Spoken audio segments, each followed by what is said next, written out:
will be my co-host for now. Like someone said, my name is Nigel Pipion. Thank you so much for attending this webinar session. I'm seeing we have a total of 144 participants, so this is a great show that we are indeed looking forward to knowing ways and means of securing ourselves digitally. Like someone said, first question is, are we in safe hands? Yes, you are in safe hands. I will just share my screen so that we can start. Just a minute. Perfect. So now in this slideshow manner, I cannot see the screen. So if anyone has any question, please feel free to type it in the chat. Simon, feel free to interrupt me at any point. Like I said, my name is Nigel Pipion. The 3-day webinar that we're about to begin is basically around cybersecurity and all the emerging technological threats that we've been hearing in the news, in the different blog forums, and so on. The whole point of this webinar is to, one, keep you afloat of what is going on. It is hard to keep track of what is going on, especially with the rise of AI and all emerging technologies, which we look at possibly day 2, that is tomorrow. How do we know what is true and what is false? How do we know what is real from what is fake? And how do we believe news source A from news source B? So those are some of the things that I will be covering throughout. The session shall have a few practical demos here and there. We shall also have 1 or 2 sessions where we are able to watch a few videos that put more emphasis onto what I will be trying to explain today. So please feel free to interrupt at any point if you have any questions, if you need any clarification. Day 1 shall be as we shall have a small practical and then continue the theoretical part. Day 3 shall be heavily practical. So for those who will be able to attend on day 3, I urge you to come ready with your laptops. We will have a practical, and those who are not able to do the practical with me at that point in time, we shall then have just a walkthrough as I continue. So without any further ado, let's begin. So a quick who am I? Security researcher with a bias on red teaming operations. I believe they're all proficient with these terms. I'm also proficient in blue team operations. I am currently the co-founder of Salama Sec Limited, a Kenyan-based cybersecurity company. That is our website. You can check us out if you need any security consultancy. Currently, I'm in a toxic relationship with Manchester United. If there is any divorce lawyer in the building who can help me annul this marriage with this team, please do so before the season starts. I have suffered enough. And finally, connect with me on socials. I am free. Always try to respond to anyone and everyone that comes across my personal inbox. So please feel free as possible to interact with me within this session and even after. Those are my handles: LinkedIn, Twitter, and my personal blog, where you can follow up with the different blogs that I write within the cybersecurity domain. Today's agenda. What are we focusing on? 1, common threats and vulnerabilities, like I stated when we started. What are we facing in 2025? What is common? What are the common attacks that people should be looking out for? 2, basic cyber hygiene. How do I maintain a quote unquote clean digital footprint out there? 3, best practices to secure your data. What am I doing that I should stop, or what am I not doing that I should start doing to secure my data? And we look at data in this case is anything from your name to your date of birth to even the simple question that you asked, security questions that you asked. What's your pet's name? Blah blah blah. We'll look at that later. Next, demystifying AI and impact in security. This will mostly be touched on in tomorrow's session. So, like you said, we have 3 different sessions whereby I have divided the talks into different categories and topics. Is someone unmuted? So, in case of anything, someone feel free to stop me. Strategies to stay ahead of the curve. What are we doing as a country and as an individual to stay ahead of the competition? Remember, security is an everyday marathon.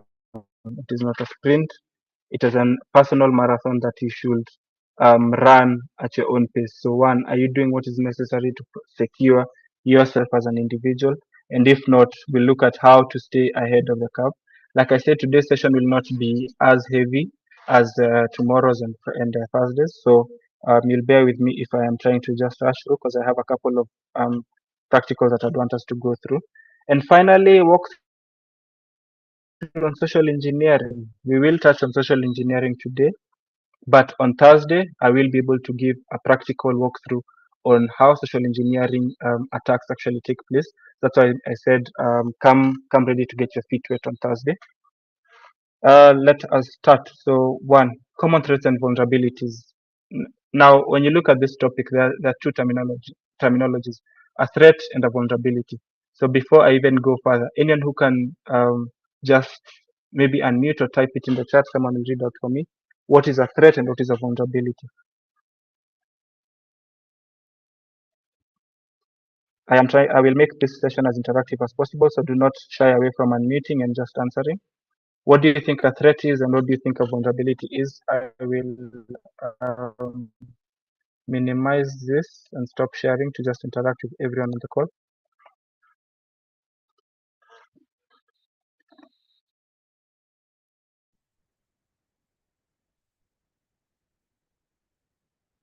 I'm seeing Brian Mugami saying vulnerability is a weakness. A threat looks to attach the weakness. Thank you for that, Brian. Lennox, vulnerability is a weakness in the system. Okay. Anyone else with a different? Yeah, Daniel, go ahead. Daniel Irungi, your hand is raised. On the chat, Grace Kamau says threat, a potential attack, while vulnerability is a weakness. Interesting. Lane, a threat is an attack while vulnerability is a weakness. Vulnerability looks to explore. Okay, then I'll pose my next question then would be, I'm seeing guys post their answers, just continue posting. My next question will be, are all vulnerabilities exploitable? Are all vulnerabilities exploitable? Enoch Kiprotich says yes. And are all threats? Morgan Mutugi says no, not all. Thank you for that. Again, another question on top of that would be, are all threats deemed harmful, or should we deem all threats as harmful? So I'm seeing yeses and nos. I'm not sure to which question specifically. So if you don't mind, you can just unmute and clarify. Naomi Muithia says threats are harmful. Vincent Ocheng says not really. Vincent, not really to which question exactly? Someone is saying all threats should be considered harmful. No to vulnerabilities, yes to threats. Yes, someone has unmuted. Go on.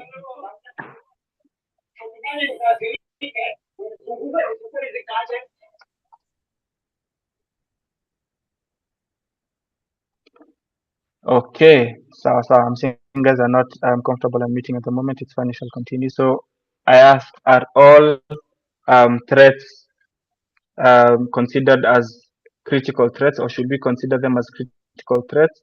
And are all vulnerabilities exploitable?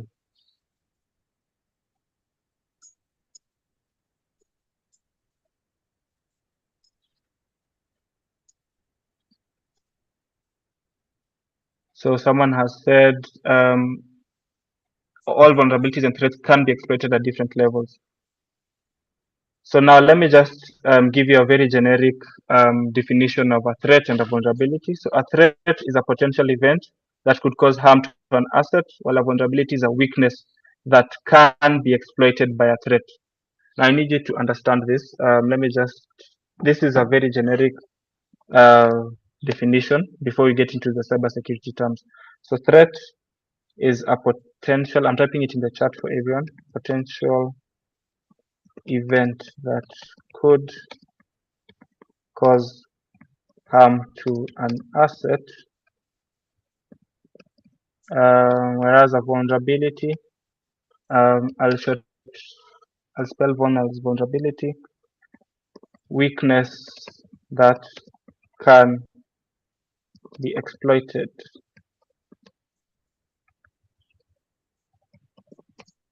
by a threat. So now, from this definition, the reason I'm giving these definitions is so that we are able to form the basis of our discussion. So from these definitions, outside the cybersecurity realm, do we think that all vulnerabilities can be exploited?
We can't hear. Nigel, you're muted. My Hi, Nigel. apologies for that. Sorry, Simon. I actually thought I was unmuted. Poleni sana. So let me just take it from where I was. From the definitions I have given, I now believe we understand what threats and vulnerabilities are.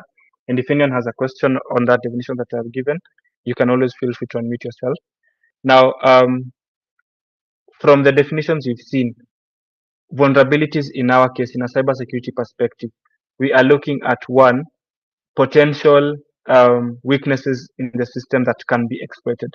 Notice the word of the use can, because not every vulnerability is exploitable, and we look at that later on.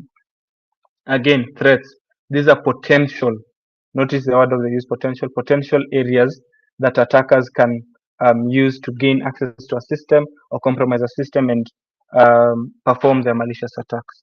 Now, what are the factors that we look at when you're looking at common threats and vulnerabilities in our modern day era? One, we start with human factors, phishing and social engineering, weak passwords, insider threats, lack of security awareness. I know it is hard to believe that humans can cause this, but remember that old saying, a chain is strongest as its weakest link. Thirdly, in the cybersecurity realm, the weakest link, quote unquote, is we the humans. Why? You as an individual are the one designing the website. You are the one creating the application. You are the one creating that robot, that the robotic system that is currently in the market. How sure are you that your design is 100% bulletproof? It's not a guarantee. Fallen victim to attacks like phishing and social engineering, weak passwords, and even insider threats. So now, before I move on to the next slide, can someone just unmute and give me their basic understanding of what social engineering is?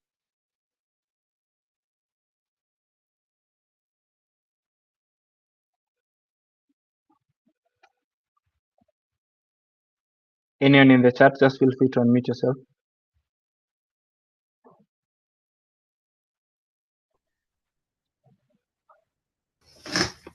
Hello. Hi. Please introduce yourself. I can't see who's speaking. I'm Naomi Moetia from my understanding, social engineering is where people go there dumpster diving or fishing to get someone's information, login credentials to be able to access one site without any authority. Thank you, Naomi, for that input. You are partially correct, and I will correct you. The part where I'll tell you afterwards where you're not correct. Maybe get one or two more inputs, then I can be able to correct where Naomi went wrong. But you are partially correct, Naomi. Thank you so much for that input. Anyone else? Can I try? Yes, yes. Yes, my name is Robert Trop. Social engineering is mimicking human behavioral activities in order to mimic, in order to be like the real person, but in essence, it's actually a threat, or it's just mimicking that human behavioral activities and behavior. Yeah, thank you. Thank you, Robert, for that. You are closer to the answer. One more input before I take over. Hello, Anyone else everyone. with a... Can I try? Yes, yes. Who was first? I believe the lady was first. Okay, my name is Lauren Kendi, Okay. and I think that social engineering it's basically tricking people into giving up information or doing something that helps an attacker. Instead of directly hacking into a computer, they get information directly from the human. Thank you. Perfect. Thank you, Lauren. One last try. The gentleman who was speaking. Hello, Yes, you can hear. my name is Klein Mursoy. So, according to me, social engineering is basically manipulation of people by maybe persuasion and winning their trust, maybe so that they can reveal maybe confidential information, or even they can grant you access to their systems. Yeah, it's basically talking to them. Yeah. Perfect. Thank you for that. Please remind me your name. My name is Klein Mursoy. Thank you, Klein. So Klein and Lorraine have actually given the amazing insights onto what social engineering is. The reason why I said the first answer was a bit off the mark is because she used the term dumpster diving, which is a whole different aspect. Now, social engineering, and we'll come to look at it in the following slides, is the aspect of quote unquote hacking the human mind, and we are looking at that in a bit. What Lorraine and Klein have said is actually closer to the truth. So let's just go to the first instance, and we'll start with weak passwords, weak or used passwords. So now let me ask you, how many of you here have changed passwords from their social media? So let me just stop sharing. How many of you have changed their Instagram password, their Twitter password, or Facebook or any social media page in the past 90 days? By a show of hands in the chat, just raise your hand. So I'm seeing two people. So there's one raised hand. Anyone else? Vincent, Sawa, Simon. Ask those. Lennox anasema amechange. Thank you, Lennox. Perfect. Haya, those who raised their hand, you can put them down. Thank you. Follow-up question. How many of us have stayed with the same password in over a year? This one I know people will not answer. I am very sure no one will answer, despite the fact that some of us are using the same Facebook passwords from high school. So now the hands that are being raised, are you the guys who have not changed their passwords or who've changed their passwords. Morgan says over 5 years. Haya, Morgan will come to you. Isaac says me. Who else? Wesley not changed. Veronica not changed. Ronnie not changed. And I'll show you why that's dangerous. Thank you so much for the input. You've never changed. Haya, how many of you think that the password that they have set for whatever socials is secure enough and up to date, will protect them regardless of whatever cyber attack comes in?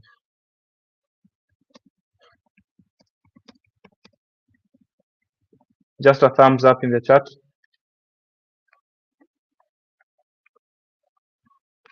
Mine is secure. Daniel Irungu. Sawa sawa. Franklin says he hasn't changed but uses 2FA. 50-50 Brian Kipleting can never be safe. So I'm seeing guys with a lot of confidence hapa. I don't know if we should put that to the test. I don't want to break the barriers of this webinar, so I don't want ICT authority coming knocking on my door. But we will do this.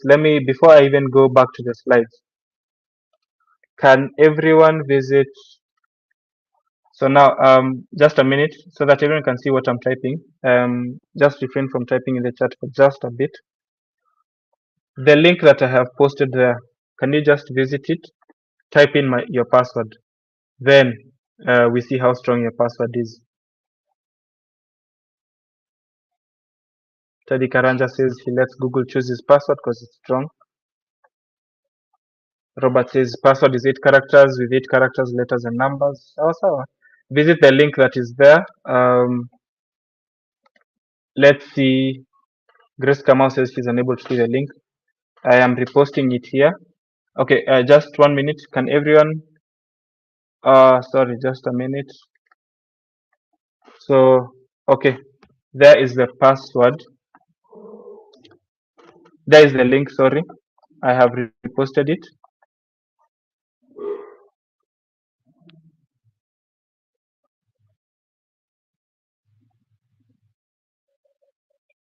Morgan, I'm not doing any social engineering. Like I said, ICT authorities in the building. I do not want them to come after me. So I'm not doing any form of phishing. I'm not doing any form of social engineering, guys. If you want, I can share my screen as I visit the same link. So just give me a minute.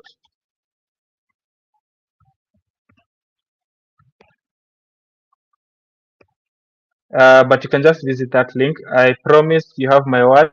Simon is my witness here. I am not doing any form of social engineering.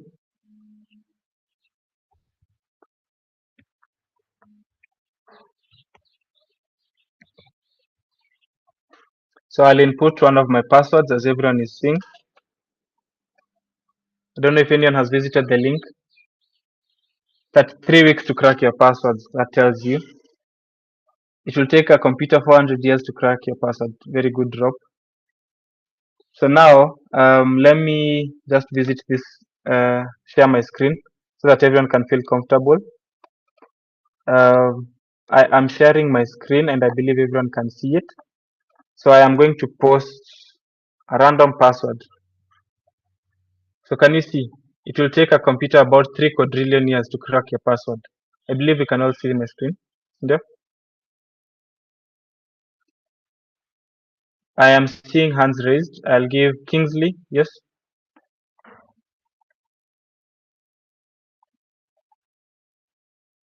Kingsley, your hand is raised.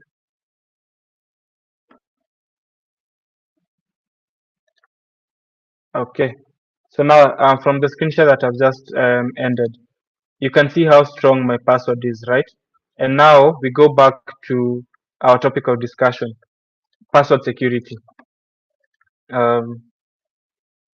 Why is password security a common threat and vulnerability in our day-to-day activities? One, using simple or repeated passwords across different platforms. Some of you, if not most of you, the password that you use for Facebook is the same one for Twitter, the same one for Instagram, same one for your email account, same one for which other socials do you use? Snapchat, TikTok, all those socials that require passwords. This is actually dangerous because getting access to one account means I have access to everything. If I'm able to take over your email, which we'll look at very shortly, if I'm able to take over your email, then what can't I do with uh, with the same password across all platforms? Again, failing to update passwords often. The recommended time by all industry standards is 90 days. That's why I started by asking who has changed their passwords in 90 days. Okay. Risks for not changing your passwords. One, account compromisation by attacks like credential stuffing. Now, when we talk about credential stuffing, this is basically, I don't know if you've heard of attacks like that. Of sorry, 1 minute.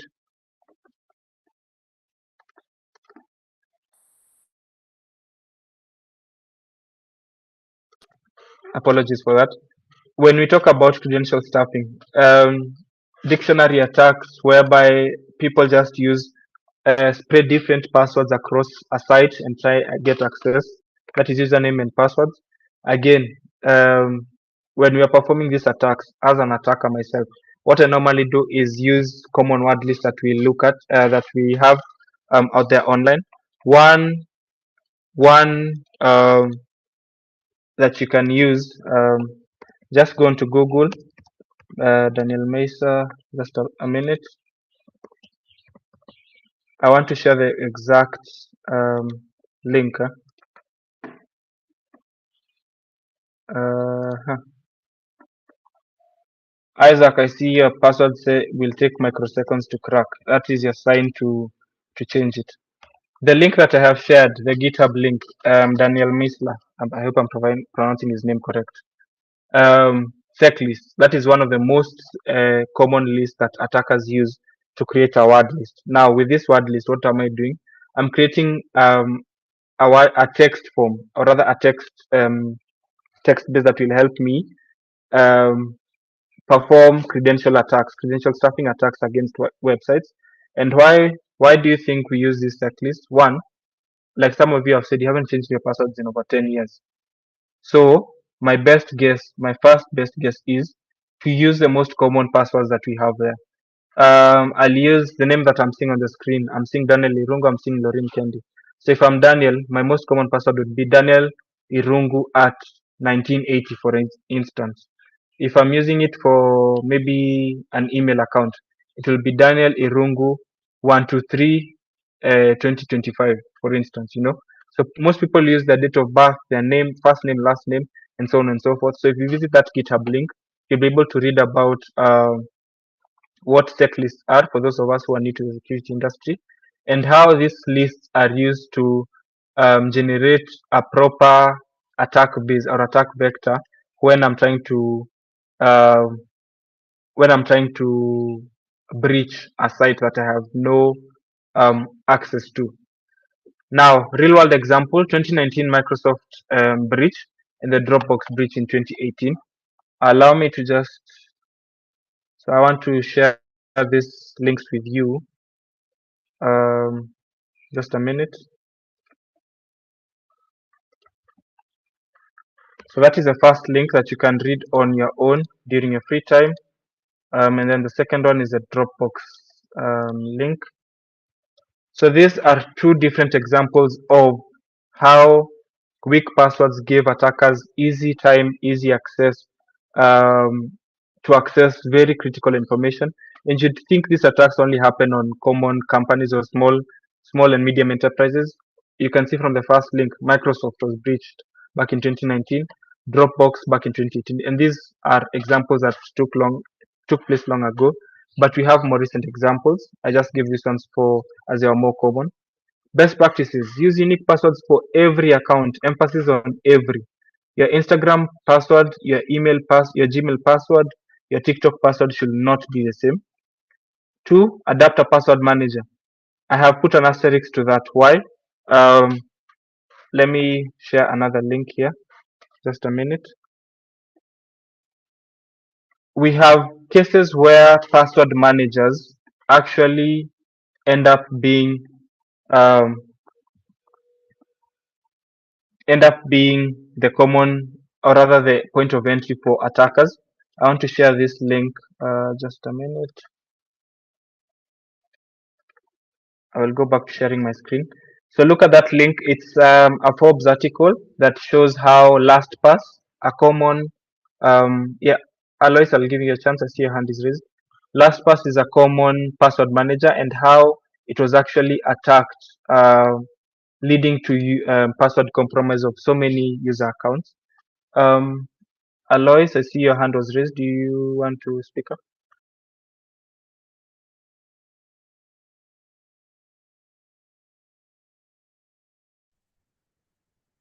Okay, I will ask about the password manager provided by Google. For example, if somebody puts his password there, can it be hacked? I will give a generic answer and follow up with an explanation. If it is on the internet, it is hackable. Privacy is dead, is what we are always told, and it is a quote by one of my favorite mentors, that is Dr. Bright. Privacy is dead. So don't think that companies like Google, Microsoft, etc., are out there to fully protect you. Yes, they want to protect their business model, but at the same time, they're after their own needs, their own monetary gains. So don't. Yes, it is safe to put it on Google, the Google Authenticator or the Google Password Manager, but again, don't put all your eggs in one basket. That is what I'll tell you, and I'll give solutions as we move on. I don't know if I've answered your question, Alois. You have answered me. Perfect. Thank you. Anyone who has a question or comment, please feel free to unmute and speak, because I am unable to see um, the chat and even those hands that are raised. Before I move on, Robert, yes. Yes, mine is a comment and a question. Yes, on the password manager, recently I think there was also a Google hack, and I actually received an email from Google requesting me to change all my passwords, because I usually use the password manager attached to the browser. So yeah, as you said, if it is on the internet, it is hackable.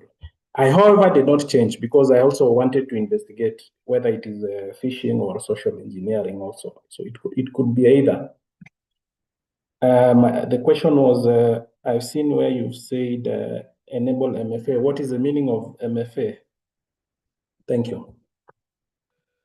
Thank you for that, Robert. I was actually not aware of that hack. Maybe if you can share the link in the chat, I'll be happy to look at it. Now you see such instances, and it's good, Robert, that you've mentioned. You are not sure whether it was social engineering or it was an actual email from Google. So now, before I get to your question, how do we authenticate or validate that what we are seeing is actually from Google? We'll look at that in a few. Before I go on, Daniel Irungu, your hand is raised.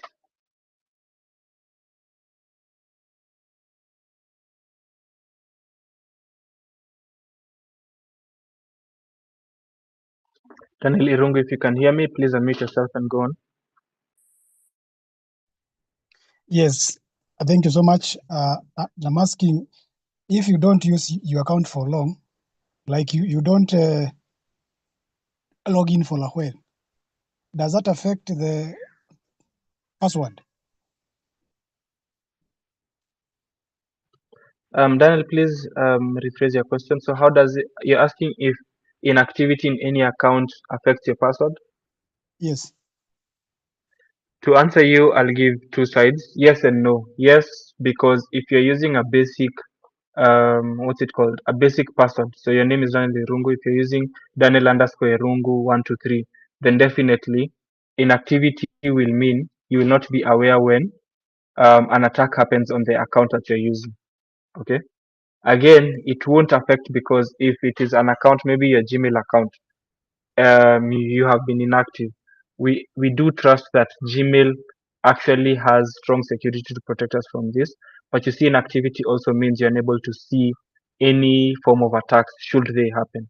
So it's a two-sided point. That's why if you're having an inactive account or an account that you created and you no longer have use for, your best case scenario is to just permanently delete that account and write and unsubscribe maybe from that, if it's a mailing list, for instance, or from that platform, and have them delete all your data. All these social media platforms actually have a data policy where they hold your data maybe for they'll hold your data for maybe 90 days. So make sure that you follow up and see that yes, my data was deleted from the databases. I'll give an example. I was using Samsung's cloud storage a while back. The Samsung Watch, Samsung smartphone, what, etc., etc. I switched devices and I was no longer interested in using Samsung. One thing they always ask you is, do you want us to store your data? Yes.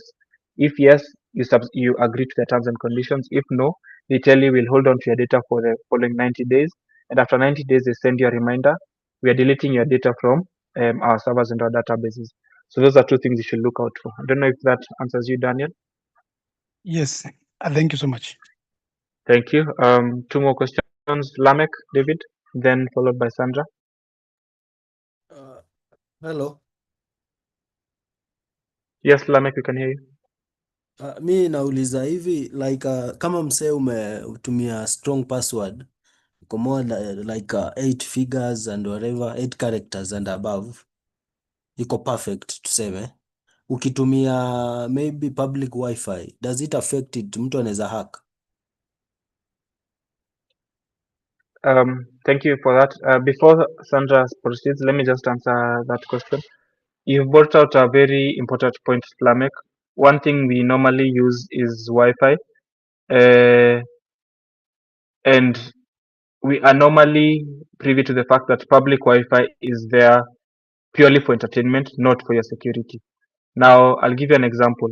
You wake up one morning, KPLC have done their thing, you have work to do, you rush to Java. I believe all those corporates in the building understand Java usually provides such a nice work environment and workspace. What do they have? Apart from the amazing menu, they also have the amazing Wi-Fi. How many of you, thumbs up, don't type in the chat please, because there are questions I don't want to miss. Just give a thumbs up reaction or thumbs down. How many of you think the Wi-Fi is secure? Thumbs up if you think it's secure, thumbs down if you think it's not secure. Just give the reactions at the bottom of your screen.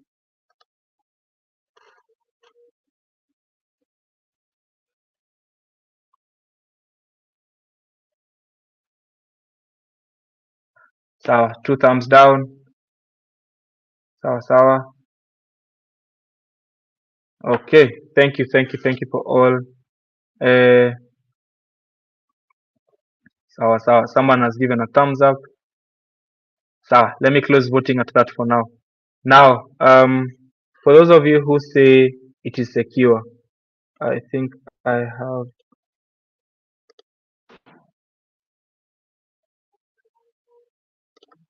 Okay, for those of you who say that it is secure, someone is saying 50-50. How many of you have actually tried and tested the Wi-Fi, public Wi-Fi? You can just unmute yourself and give us your experience. If not, for the interest of time, I'll just answer you. Public Wi-Fi is never safe. So does not matter where you are, does not matter which office you've entered. It is public Wi-Fi. Even your Wi-Fi at home is not secure. And if you think I'm joking, I urge you to join one of the Africa Hackon sessions. Let me just get that link for you. I remember during one of the sessions, a speaker actually showed us how unsafe public Wi-Fi and public resources are. During that session, I will not name the speaker. During that session, someone actually was able to show us, quote unquote, a heat map of Snapchat and showed us a couple of Snapchats from people who uploaded. Remember, this is public information. Once you put it out there on the internet, it is for everyone to see and consume and do whatever they may please with. So for those of us who are not familiar, I am just doing a free marketing campaign for some of the amazing communities that we have locally in cybersecurity space. AfricaHackon.com. Always just follow them. Their social medias are there. They have amazing webinars every month. Try and follow them. Try and join one of the webinars. One of the sessions. They're usually physical sessions. See how people out here are actually playing around with public Wi-Fi. So to answer the question that was asked, public Wi-Fi is not safe, especially if you're trying to transact critical information like passwords, bank account details, etc., please do not use public Wi-Fi. You're better off just hotspotting yourself and feeling that pinch in your pocket. Last question, Sandra Audi. Hi.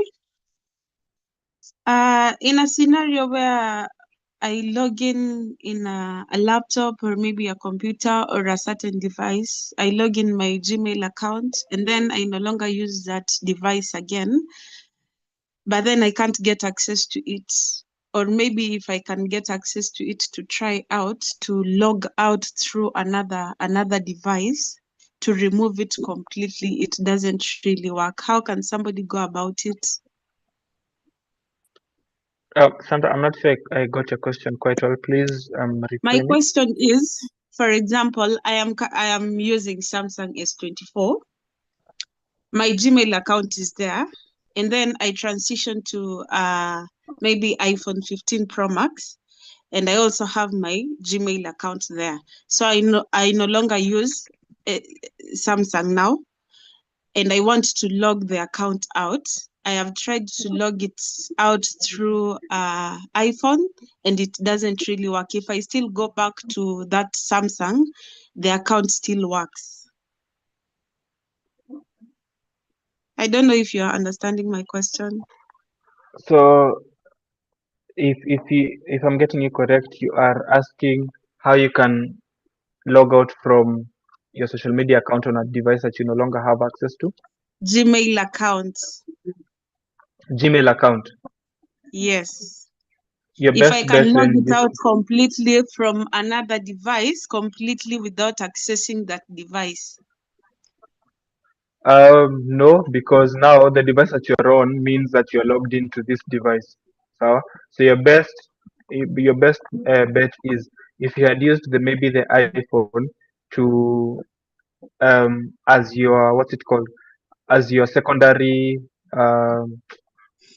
what's the term? I'm looking for the correct term. So if you had set your iPhone as your backup device in case of anything, then your best bet is to then unlink the iPhone from uh, your security protocol. So under Gmail settings, you usually have that option of unlink a device, even other social medias, unlink a device or change which is your what's it called? Change which is your recovery device. I don't know if I've answered you.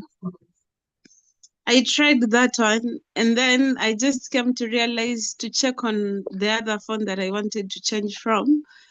The Gmail account still works. So it only alerts that account that I am trying to change the password, but it still works. I still get messages, and so it works in both devices.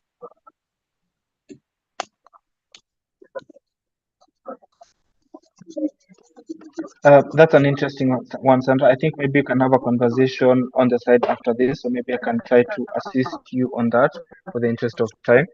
To Okay. avoid, so that you can be able to cover all that I have today, allow me to, sorry for that, allow me to ignore the questions that are coming in.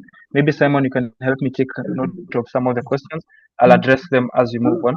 Now, back to the presentation. So someone asked what is MFA? MFA is multi-factor authentication, and we'll get to that. Your last best option for best practices is use a password generator. Now, some of the password generators that we have are the ones provided by Google, like someone mentioned. But again, is it 100% foolproof? No. What can you do to enable this, to help you this? If you go to my blog page, um, let me just share this again. I want to share my blog page so that you can be able to visit. One thing that I did, or rather took upon myself, is I got tired of this what's it called, email password generators that are being given out by people. So visit my blog page, you'll be able to see a very simple password generator that I created, that using bash. It is very simple and easy to use. You do not need any online access. All you do is log into your computer, and you're able to create the password. So now I'll give a practical demo. So just a minute.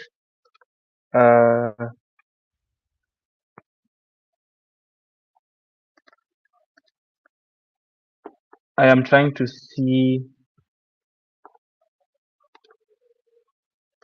Let me just share this.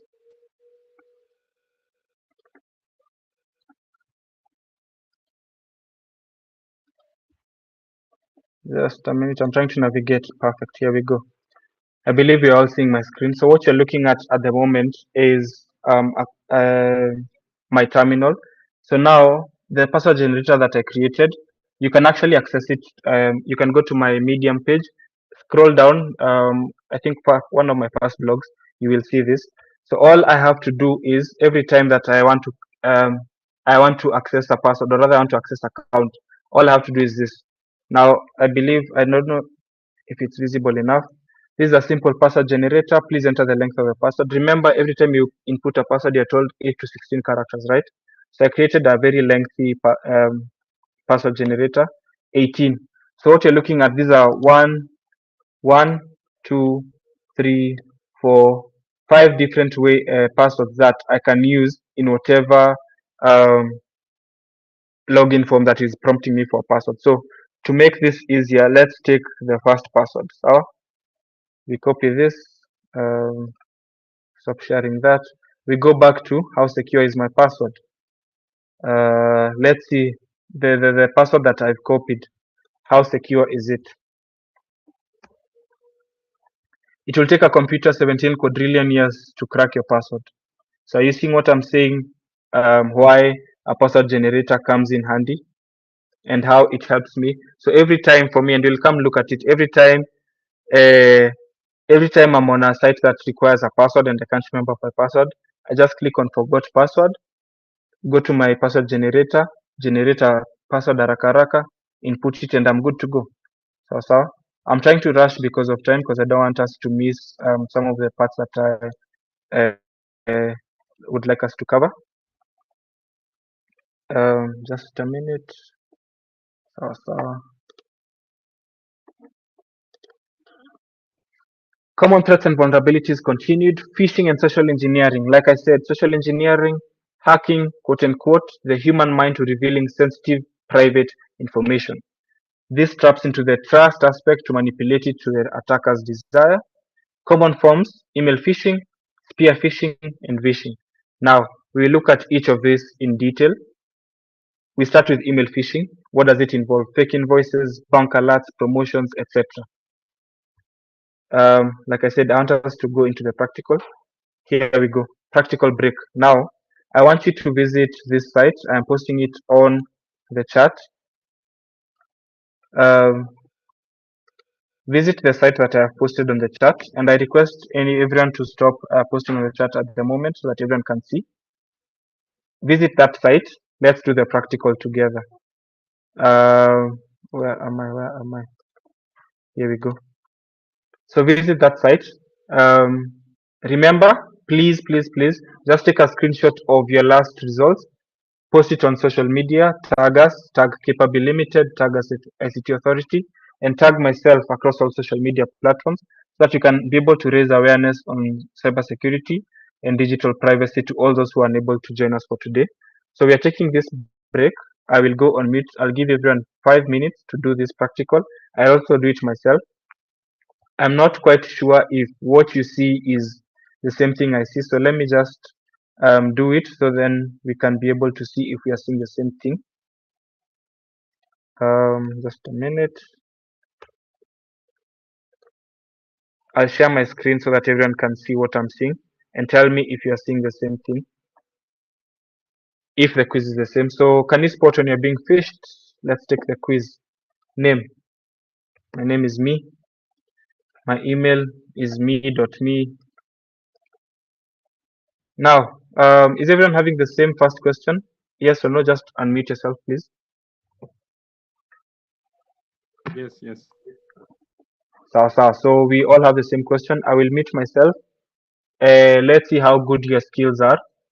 Share with us the final results. Please take a screenshot of your last results. You can see here from the top right corner, 10 questions. Share with us and then tuone how good you are. Remember to tag Capabuil Limited, remember to tag ICT Authority, and remember to tag myself. Thank you. So in the next 5 minutes, we'll be back.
Perfect. I think time is up.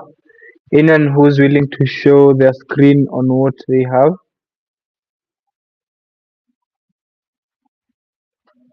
As you're getting someone for that, Simon, please post the social media pages for Capabuil on the chat so that people can tag you, and also for ICT Authority. Yeah, sure. Just Remember, thank you. Remember to tag ICT Authority. Remember to tag Capabuil. Remember to tag myself on all social media platforms, so that people who are not aware of this training can be able to join us for tomorrow's session. Wesley Agan, your hand is up. Please go on.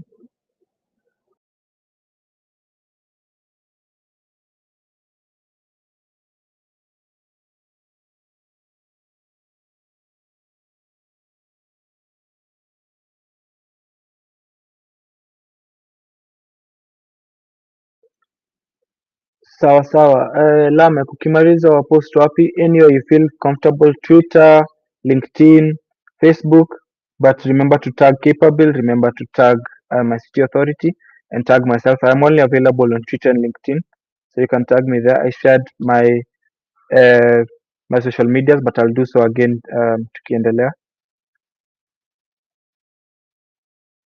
Sharon Nyoike says 6 out of 10. That's nice. Some of the questions are tricky. That is the whole point of a phishing campaign. So that is the whole point of such a phishing campaign. 6 out of 10, 8 out of 10. Nice, Alex. Grace Kamau 7. Not bad. So link. Just a minute, guys.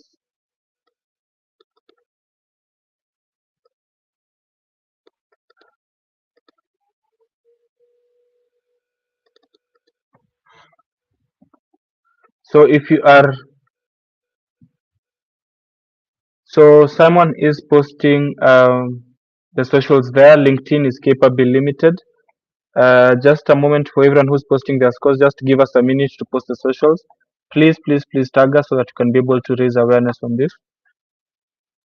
For everyone posting their scores, just give us Simon a minute so that you can post the socials that you can use to tag.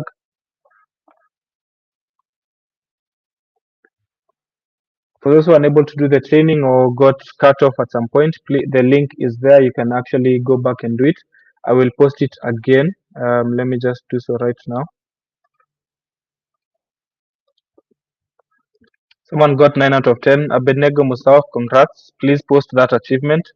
To everyone who got 9, post it on LinkedIn. Those who are unable to do it, Mary Wanjiru Mushemi, there is the link to the site. Perfect. I think now we go on with the presentation.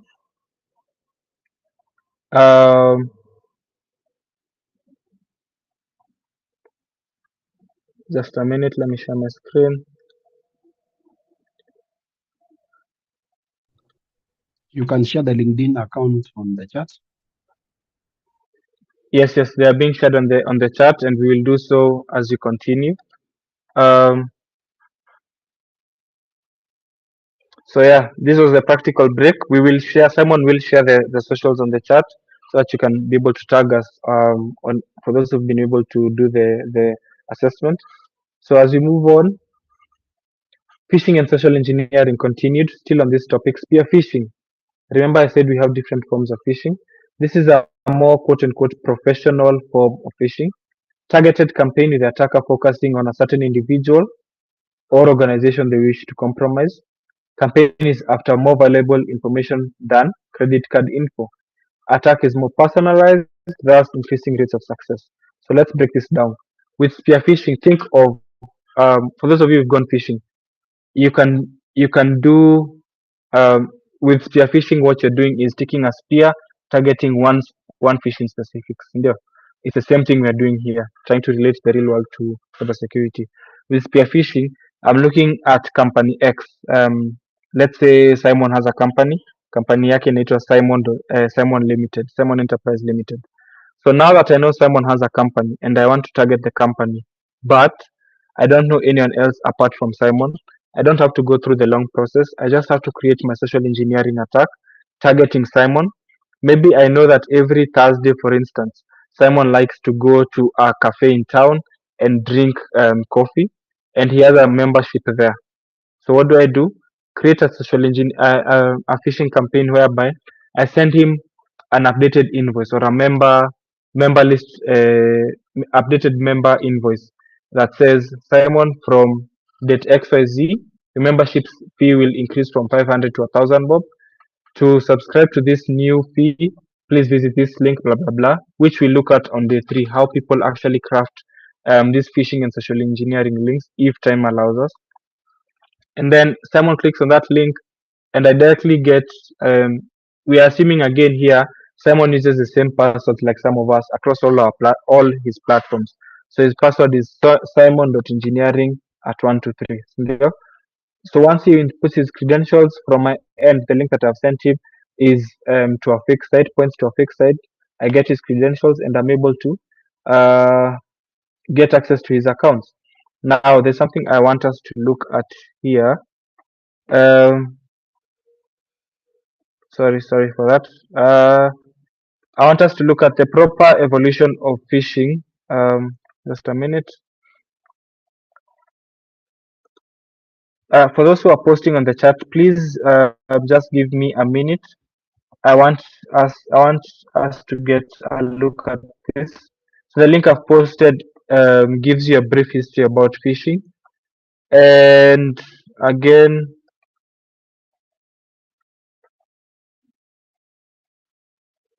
I'm trying to get this perfect. There are two episodes that I'd like you to listen to. For those of you who listen to Darknet Diaries, I don't know if any of you listen to that podcast. If you don't, please start listening to it today if you are keen on matters cybersecurity. So those two episodes that I've shared will give you a proper understanding of how social engineering is done in the real world. Usidhani it's those I hear they're called mulot boys who call you and tell you, hey, James nakupigia kutoka Safaricom, naona simu yako imekuwa registered mara mbili. It does not only happen in the small scale. The podcast is there. I've shared it massively. The links above. Darknet Diaries, episode 69 and episode 6 will give you an understanding of how social engineering is done in the real world and on a larger scale. So back to this.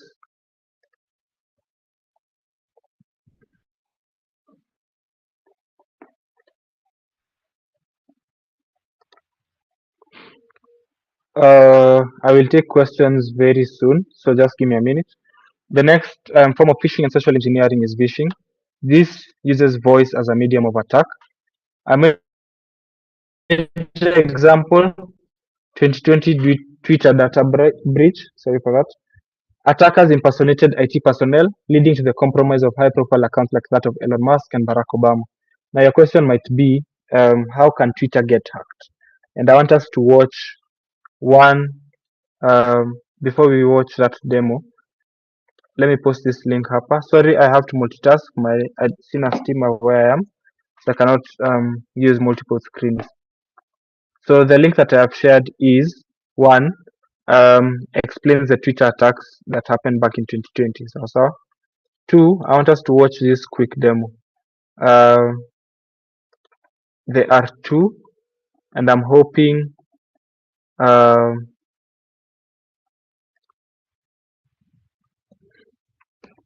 just a minute. I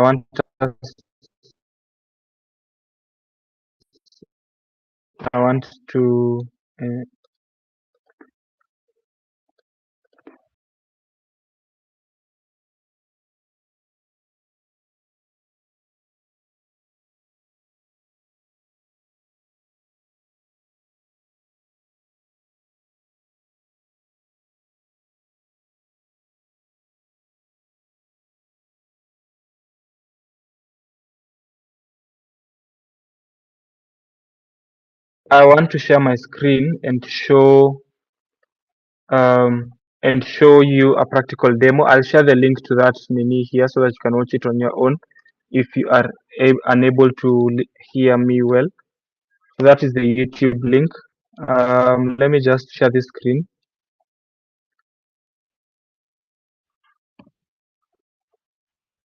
So let's see how social engineering is done. To try to hack me and show me where my vulnerabilities are.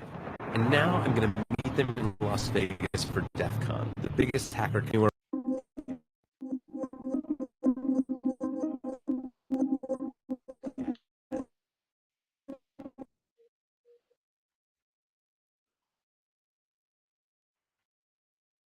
I hope the sound is audible for everyone.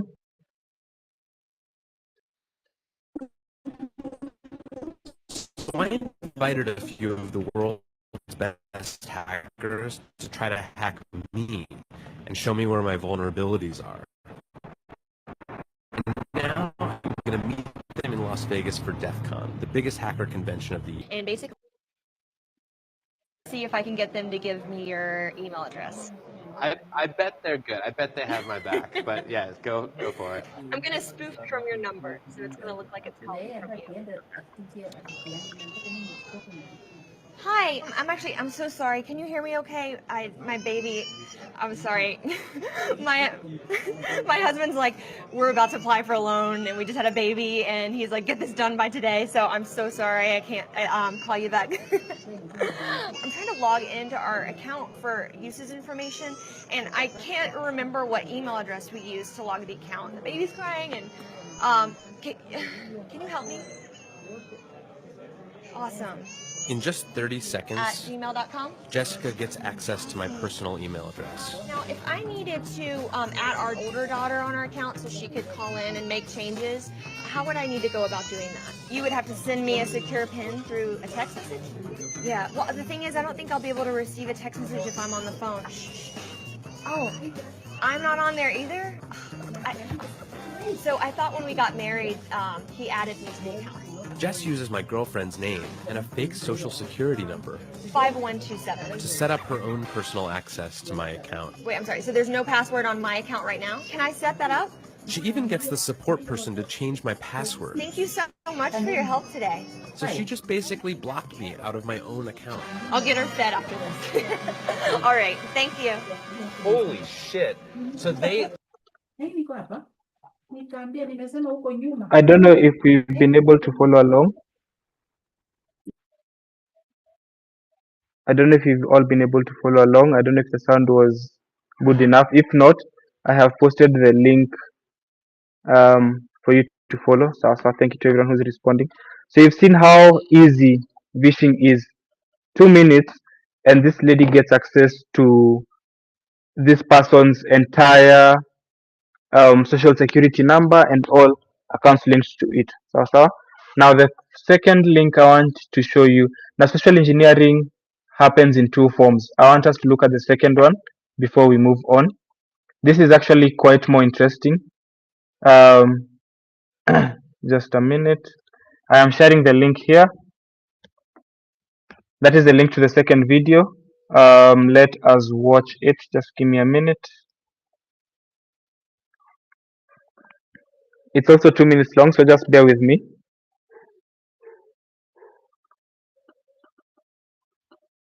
I'm sharing my screen right now, so just a minute.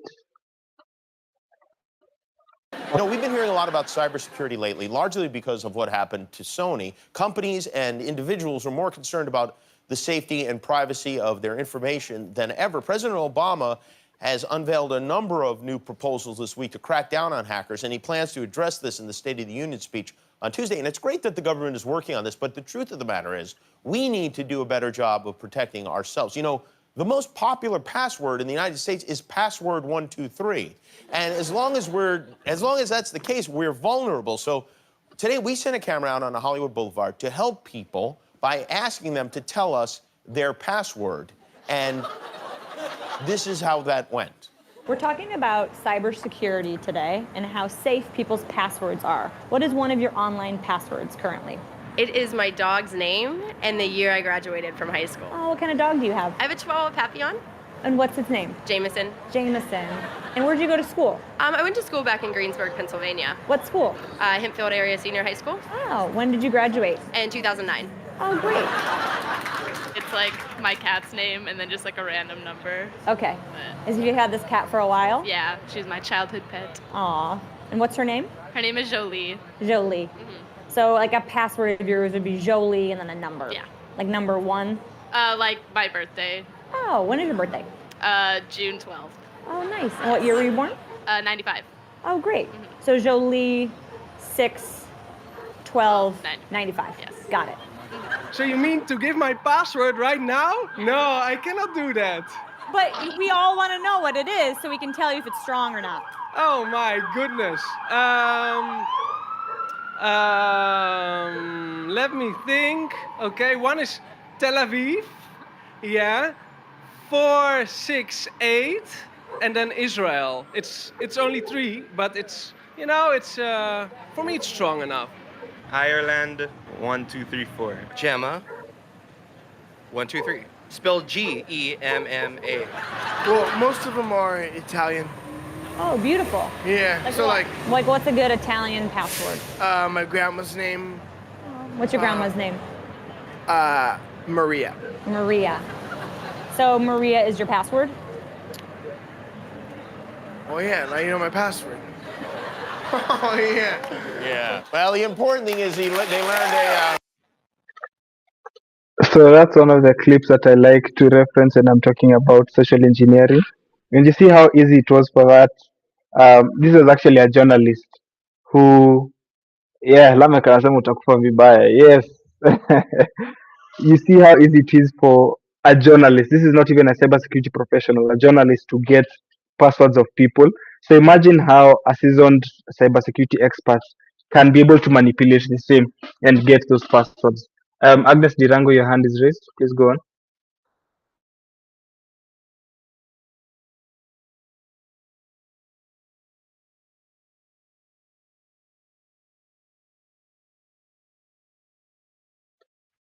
Agnes Ndirango, you have something to share or ask?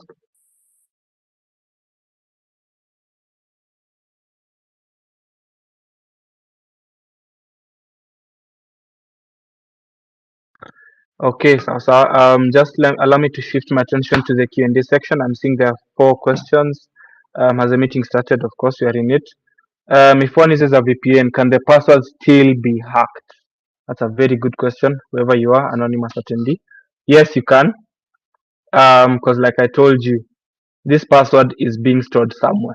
So if I have access to the database that you are accessing, so maybe you're trying to access Jumia. This is an example. Please do not quote me on anywhere. I have not hacked Jumia. If I'm able to get access to Jumia and they have a database that stores their password and is unsecure, I can get the password. The whole point of a VPN is to just change or to mask my location. So if I'm accessing the Jumia site from Kenya, the VPN is to show me that um, I'm accessing the app Jumia from maybe Germany and not Kenya. The point of a VPN is redirection of my traffic, not secure my password. Lois Moya is asking, I didn't get the password manager bit. How safe are they? Is using password manager generated password safer?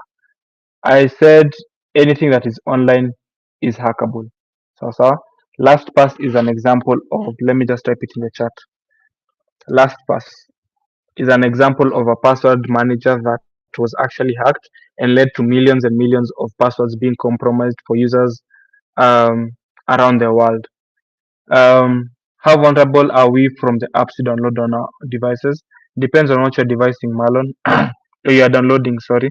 So if you're downloading apps that are unable to be verified by security, by the Google security, again the question is, can you trust it? If it's an app that has just come out, still in its beta phases, my advice to you would be wait for it to actually go advanced testing before you go downloading. But more often than not, these apps are safe. But like I said, you are not, privacy is dead. Let me repeat that. Privacy is dead. Does not matter whether you download the app directly from the company itself or from the App Store or from the Play Store. Privacy is dead.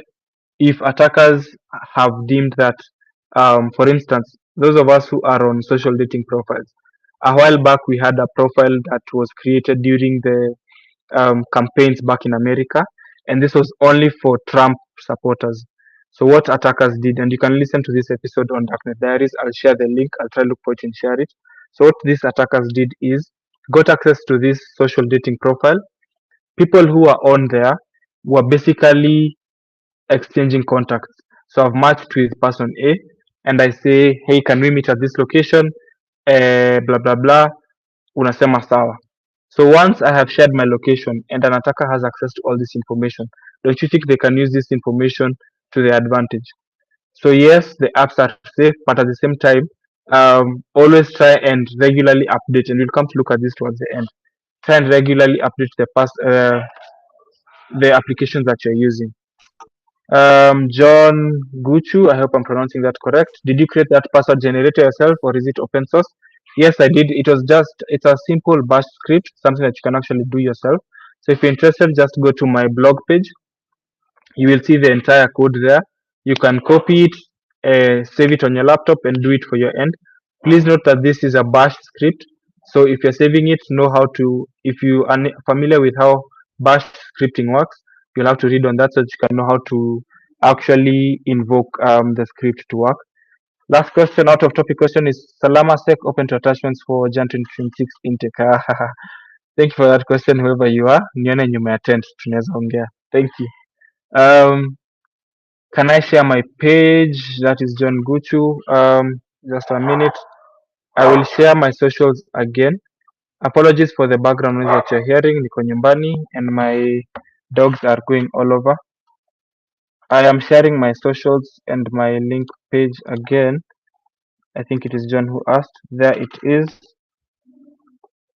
Sawa. Anyone else with a question before we proceed? I think we just have a few slides by 7:30. Then I can open it up for Q&A. Sasa, Anthony Kosgei, go on.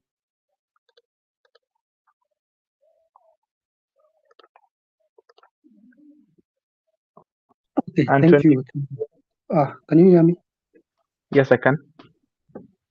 Okay, thank you. Umesema ya kwamba a password can be hacked when someone is online or the system is online. What if someone is trying to hack my password in my system and nitoke online, I get offline kabisa? Can it be hacked? That's a good question, Anthony. Thank you for that. Whether you are online or not, the site that you are accessing is online. I'll give you a practical example. And please, I am not to be quoted. I'm not advocating for any unethical hacking. If you are to perform any attacks, please make it ethical. Have a written form of consent from the company that you intend to do a security audit on. So I will use Capabuil as an example since they are our host for today. If I'm logging into Capabuil Limited and I have an account there, and I can clearly see that they are not secure. So I myself as Nigel have an account there. It does not matter whether I log off or not. As long as Capabuil has its servers running, the website is still online, the attack will happen regardless of me being offline, Anthony. In fact, being offline means that I am unable to see any changes in my account. So, for example, if Capabuil has an account where you deposit money, this is just an example, and I go offline saying, nimetoka offline, online, so they cannot access me. What happens is the attack goes on with or without your consent, and again you're unable to see the updates. Maybe Capabuil is trying to reach you via email saying, Anthony, please change your password haraka haraka, we faced a data breach, blah blah blah. But since you're offline, you're unable to see this information. So to answer you, Anthony, no, going offline does not assist you with preventing attacks. In fact, it just makes their work easier. Okay, another question. Hello. Yes, go on, I can hear you. What if I'm using the second option, the second party, assuming that I'm using the password and maybe fingerprint, and the first one is the first one that I'm can be accessible when I'm trying to log in a certain maybe website. The first password that I'm using is my fingerprint. Can it be also hacked? Now takes me back to the point that I raised up earlier, multi-factor authentication. This is simply using more than one form of authentication when logging into any site. So we're using a password, and like Anthony has given an example, maybe fingerprint. So no, that can be a bit harder. Another form of multi-factor authentication, for those who played the phishing quiz, you saw that there was you saw that there was an attack where users were actually trying to solicit for OTP, one-time password. So it's up to you to know. I requested for any OTP password? If the answer is no, then don't give out Don't give out any information to that number that is sending you the request for the OTP. I don't know if that answers you, Anthony. Yeah, correct. Got the answer. Thank you. So now I'm seeing questions from Miriwanjiro, Franklin Otieno, and Bernardino. I will get to them in a bit. Simon, please help me monitor questions from that, from those three accounts, and any questions that will be added. We are about to finish my presentation, then we can go into Q&A. So, for the interest of time. So now, yeah, like I was saying, this is the wishing, like, sorry, just a minute. So yeah, here we go. So yeah, we've just watched two videos about phishing. We use voice as a medium of attack. We've seen that already, and you can see how convincing it is. If you don't believe that can happen to you, how many times have you been called by someone posing to be Safaricom staff asking for your password? Now you might think this is something not common, but there are actually so many cases out there of someone who was called and was like, nimeambiwa na Safaricom ni change password, blah blah blah. The moment you do that, these attackers are actually monitoring what you're doing, or they tell you, we want to set up your account more securely. Tell us the OTP that has been sent. Remember, an OTP is only sent to the phone number that you've registered with.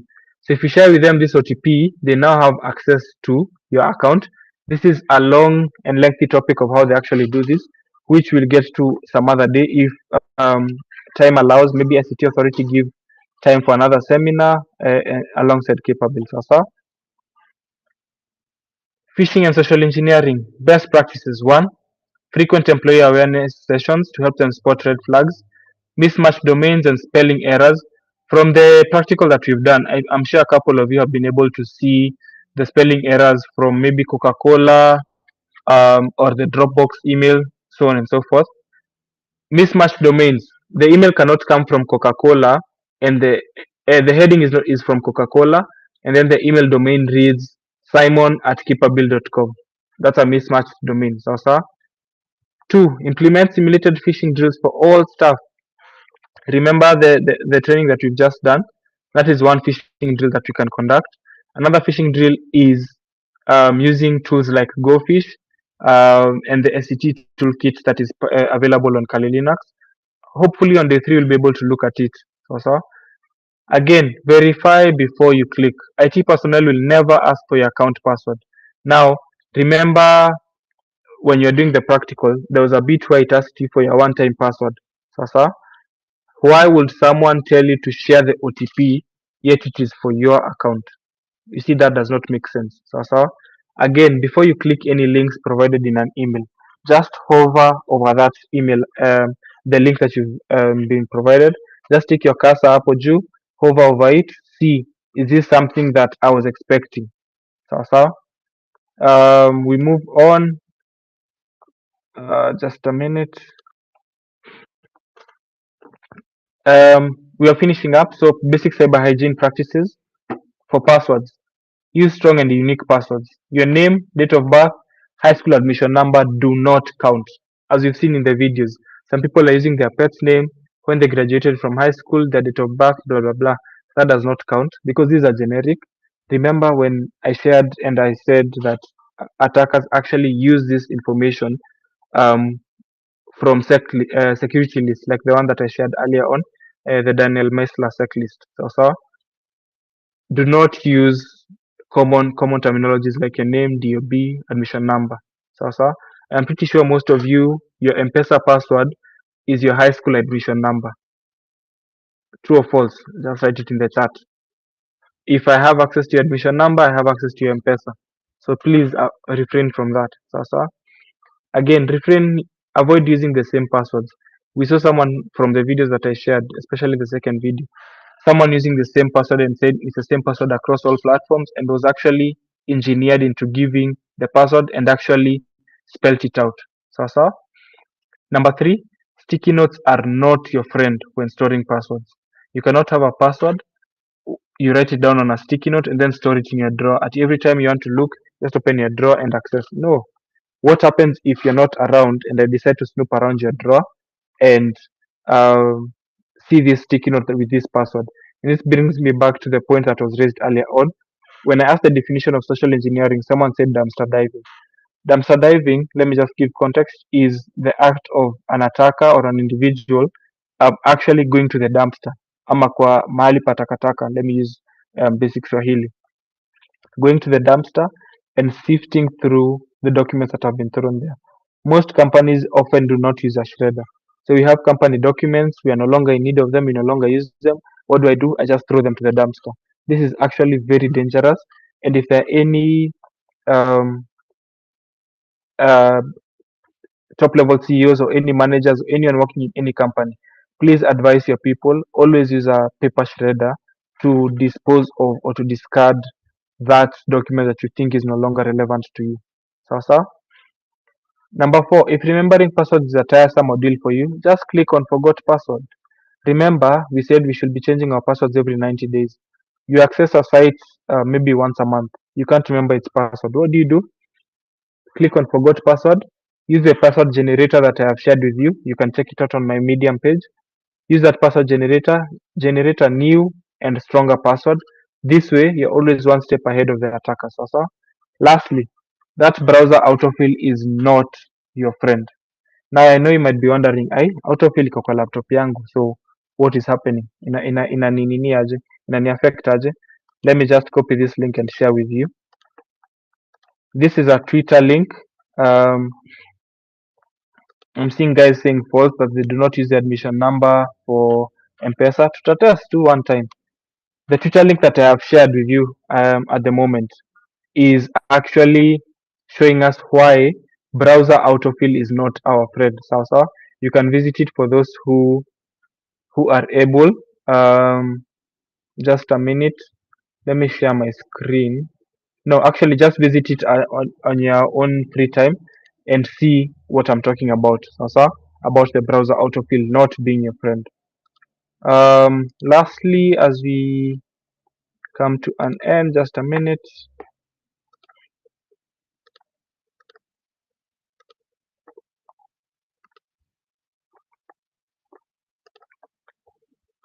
Lastly, device security. Always leave your device locked when stepping away. How many of you work in an office setting or are at school or wherever? Unasema I'm just going to the washroom, you leave your computer running and leave it open. People like me who are always having itchy fingers and I'm always curious as to what is going on in your life and maybe I want to perform an attack on you. I'll just pop by and snoop. How many people in the office will suspect me of conducting an attack? Not many. People might think, since me and Simon are friends, I'm just passing by his drawer to check on one or two things, and that is where the danger is. So if you're stepping away from your machine, please keep it locked. Sasa, again, for those of us who are running companies, enforce data loss prevention controls. 1. USB device restriction. If individuals or employees in a company are using company devices, make sure you block those ports so that USBs are not plugged in. What is the danger in this? I come with my own USB. It looks like a normal USB, right? But again, I have created it to be a USB rubber ducky that is malicious and can actually cause harm to the company. So one installation of that USB to any device, doesn't have to be my laptop, can even be the receptionist. I come to Capabuil for instance and I tell Simon, hey Simon, laptop yangu haifanyi port ya USB, shika hii flash, please put it for me, print for me those papers. The moment he just connects that USB to his laptop and his laptop is connected to the internet, what happens? If I am running an exploit that does not need any human interaction, my exploit runs in the background as Simon is helping me print those papers. So that have that device restriction. Again, endpoint device control. Manage and restrict peripheral devices on endpoint. Know who has access to what at what time. Know who has access to the printer and stuff like that. So, port security as we wind up. Lock down physical ports to prevent unauthorized device connections. At the moment we come to an end of my presentation. I now open up the floor. We have plenty of time. I open up the floor to any Q&A that you guys might have.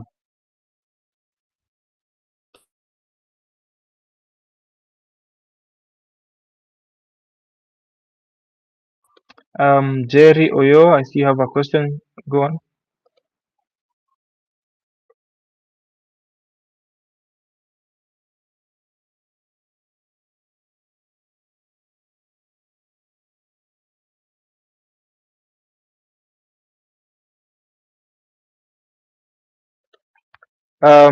The floor is open to anyone who may have questions, so feel free to ask. If you feel I've missed your question, you can just type it again in the chat. I'm now active. I'll be able to monitor. Simon, if you have an account of any questions that I've missed, please bring it to my attention so that I can answer. Hi. Hi, Jerry. Okay, thank you for the talk that you've given us. It's really encouraging. I'm asking if you would really help us with those notes so that we can also undergo them, because at a point you were breaking, we could not get everything. So maybe if you send them the notes, we can read and go through them and maybe get up to date information on everything. Thank you. Thank you, Jerry. Just a minute, guys. I'm coming back 1 minute.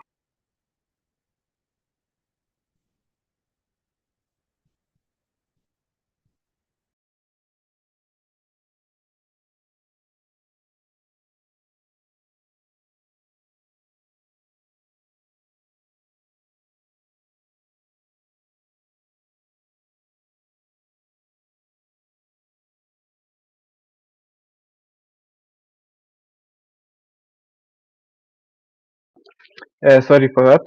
My dogs are complaining imefika masaa ya kula, so I've told them to wait kidogo. So Jerry, I will handle. I think Simon and the capable team will handle how the slides will get to everyone who has registered. We move on with the questions. I am seeing William Ocheng, your hand is up, so please proceed to ask.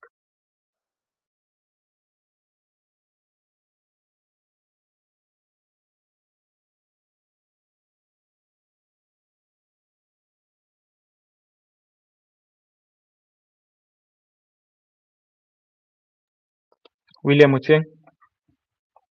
As William is preparing to ask, I'm seeing. I'm not sure if I'm pronouncing it correctly. Abednego, yeah, go on. Yes, I had a question about maybe you can briefly tell us how we can do some risk assessment in cybersecurity and the processes maybe we can take through for risk assessment. So Abednego, I believe you're just asking how you can verify whether or not you are safe. So one way you can do that is just let me share this link. 1 minute as it loads. Have I been pwned is just a minute. The link that I have shared there, can everyone just visit that link as I continue to explain? Have I been pwned is an instance, or rather a website where you can check if your email is currently available in any data breach. So you can use this to check or to do a security assessment on your own, Musao. I believe that answers your question. So just visit the link that I have posted there and then input your email, see whether or not your email is in any data breach. And if it is, then your best course of action would be go change the password to that email immediately. Sawa? Marlon Ondiege, your hand is up. Hi. Common practice in most organizations is that there is a recurrent password change, be it 30 days, be it 41 days, based on the sensitive data that the organization handles. Now, you're giving us an option of a password generator, which gives you a very complicated password. Now, is there a way you can advise us here to, in a layman's term, without system-generated passwords, how convenient we can generate a password without compromising our personal information? Because remember, these passwords that users are given in an organization become their identifier in most of the aspects they interact with. Marlon, if I'm getting you correct, you're asking how can you use the password that you've been given at your company in No, a more secure manner? I'm saying most organizations have a mandatory password change where you are logged out from the system if you haven't changed your password, say it 30 days, say it 41 days, say it 90 days, right? Now, remember, these passwords that we use in our day-to-day logins become our key to most of the systems that we access in the offices. Are we together until there? Yes, we are. So the password generator you've suggested is that it gives you a system generator. The one you showed us has an 18 character, which is not relatable to someone, because if you're working, you're not thinking about your person. Look at a person in sales or a person in customer care who does not like figures and complex things. So how do we assist such a human, such an individual, to create a strong password that they can relate to without them being using their personal information or something of that nature? And again, not relying on the password generator, because they will call you 2 days later and tell you, I have forgotten my password, please reset. How can you advise such a I get. Thank you. I get your question, and I think you're asking especially from a point of view of IT support, where you are constantly called to help people change their passwords. Now, two things you need to look at. One, if the person is calling you every 2 days to say they've forgotten their password, then that is an indicator that maybe we need to do a training assessment on this employee or these employees. And sorry, just 1 minute. We need to do a training assessment and educate them or sensitize them on matters cybersecurity and cyber hygiene. So that is one. Two, how can we help them create a password that they can relate to?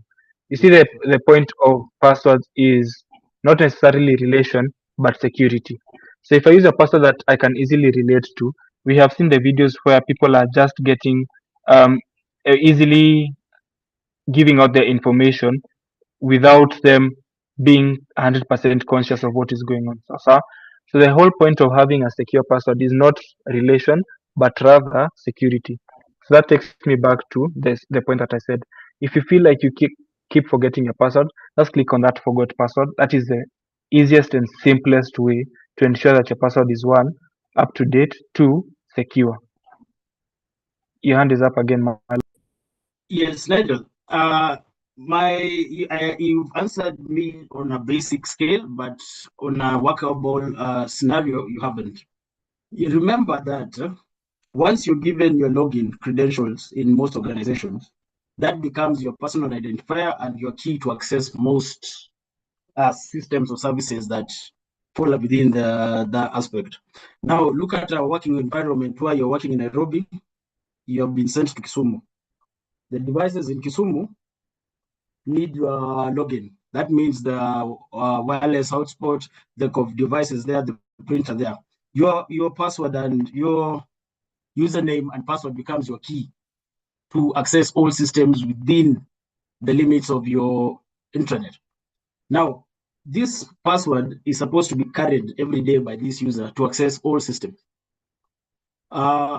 You've given us a very good answer, but how do we help a user? So, remember, we're not most people are tech savvy, and not most people like carrying complex things. But again, let me give an example of a scenario where I've seen someone likes watching Manchester United like you, and you have a problem in remembering the password.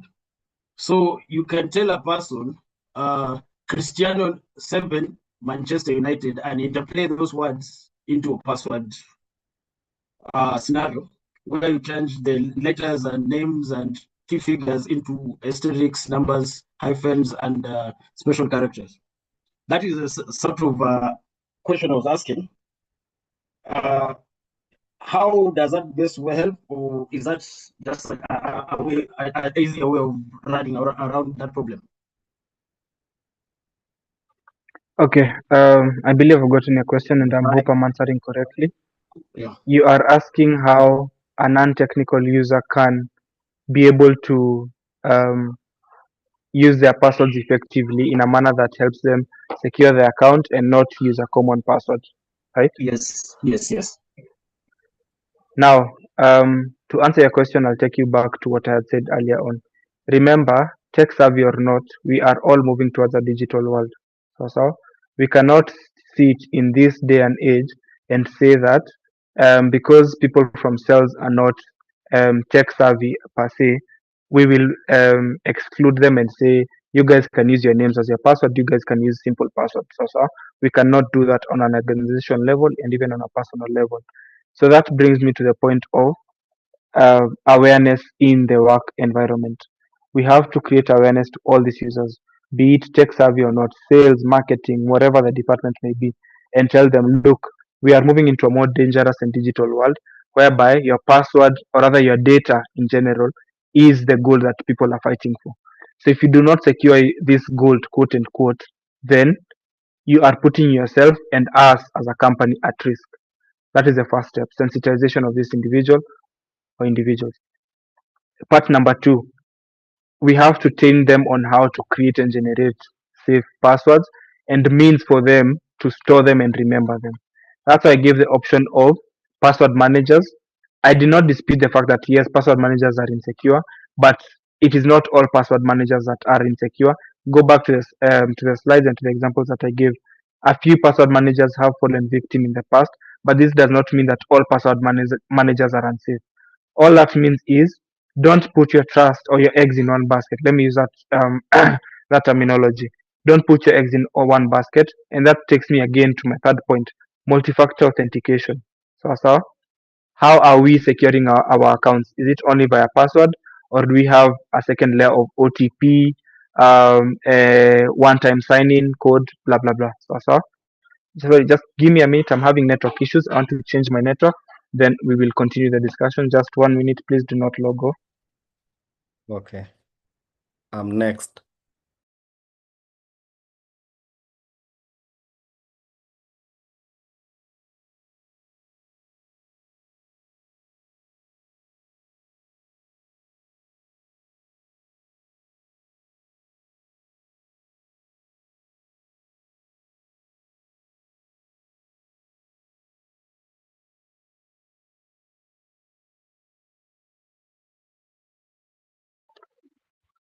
We are back. Sorry for that inconvenience. Now, I don't know if I've answered your question. Who was Marlon? Have I answered your question? Yes, you have. I raised it because it's a common practice and it's a point of contention in many places. So I just needed to share that information such that we get multiple ways of fixing it. Thank you so much for Miguel, that. I was trying to understand Marlon, and you can hear me? Yes, I can. Abednego, continue. Yeah, and most of us who do support on daily basis for some of the users, some of them expect us even to remember their own passwords. And we have even scenarios whereby we have bosses that they need you to remember their passwords on their behalf. So if you do not want that, maybe they will also want to have very simple passwords for mails, for systems at work. So they might end up using the same password and then saving it on the browser. So the only thing that saves them is maybe we have two-factor authentication, there is an OTP which is being shared on their mobile or email. But you see, it is not also safe because you might find this user is the same password that may be used for their own personal sites or their own personal accounts.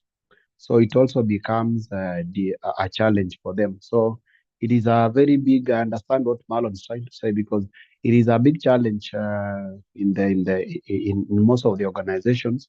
You set passwords. You try to do training on how to get strong passwords, but some users end up using a very simple password, same password for all accounts. So it is a big challenge.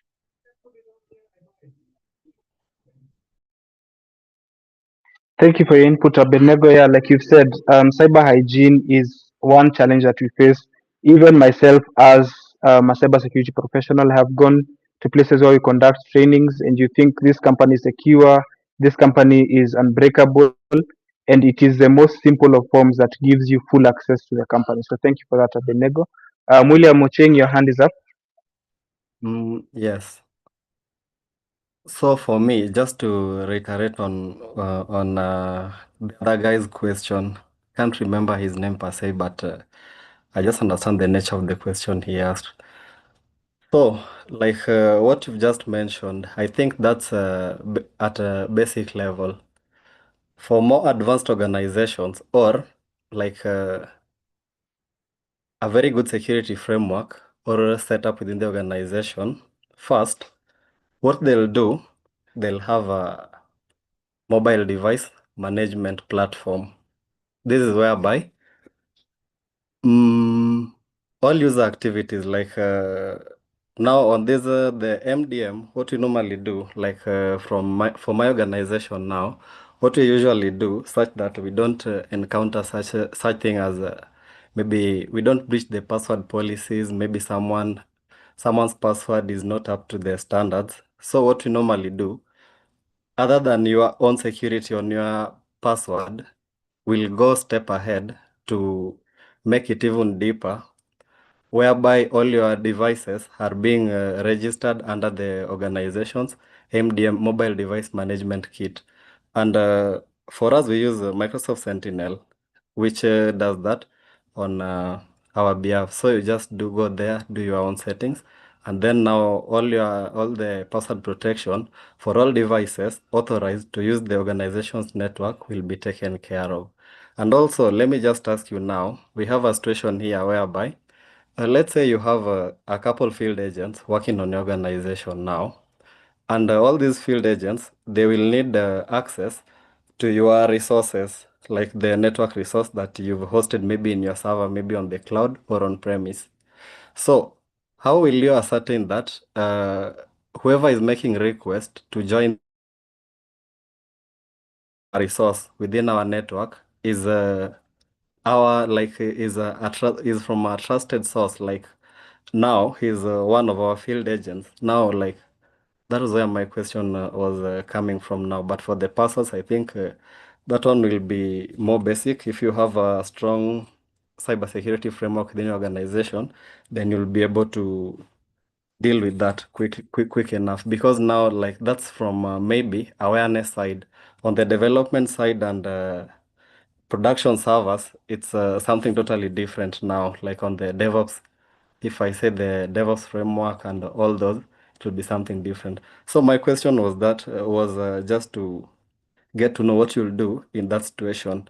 You have field agents, they all have accounts within your network, and now they are away. How do you ascertain that they're from our like our group of organizational groups and security groups that we're supposed to be trusting with our resources? So how do you go about that? Thank you for your input, William. And before I answer you, just a reminder: if you have any question, type it on the chat. I believe someone is on the lookout; he'll help me answer. Now, how do I verify that person X who we have sent out to the field is actually one of our agents and not an impersonator? Good question. I believe I am going out to the field with a company device, right? So if that is the case, one, of course, IPs will change depending on what network you're using. So you can always map out the MAC address of a device and see is this device within the allowed list. So we have an allowed and disallowed list. Sindio?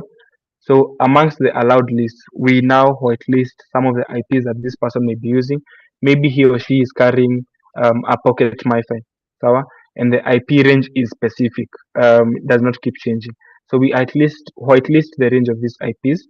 Two, VPNs have come into play. Sawa. In as much as we are saying everything digital is hackable, VPNs have come into play in a manner that can assist us, help us secure, channel our traffic through secure means. And I'll give you an example of platforms like you've said you use Sentinel. You can look into platforms like Zscaler. I have interacted with it. Zscaler is actually very good when it comes to helping people who work remote. So just a brief info, Zscaler gives you a quote unquote virtualized environment for everyone to work with and keep your data safe. So I'll let you look at it later on your own. But basically, those are some of the basic steps you can use. Okay, Belinda? no, like you haven't answered my question. Maybe I'm still not convinced because this this scenario now. You've said something to do with the IP changes. So what triggers the IP change? What will trigger that? Okay, let's go back to just basic networking 101. When you are, let's start with the basic definition. We understand what an IP is, right? Yes, of course. Your public identifier, your identifier on a public network. Sindio? Okay, we always have private IPs and public IPs. For you to access organizations, maybe some of the resources from the organization, or to access their web application, if you're on cloud, maybe you'll expose it using the ingress controllers or load balancers. But now, when your server is on premise, I think specifically, yes, yeah. Is that right? I've lost you towards the end. Repeat that Okay, after the cloud part. I'm saying, when I'm on a cloud setup, like let's say I'm on AWS or Microsoft Azure environment, I'll be using load balancers or ingress controllers to expose our application to be used by our employees or the field agents that we have, right?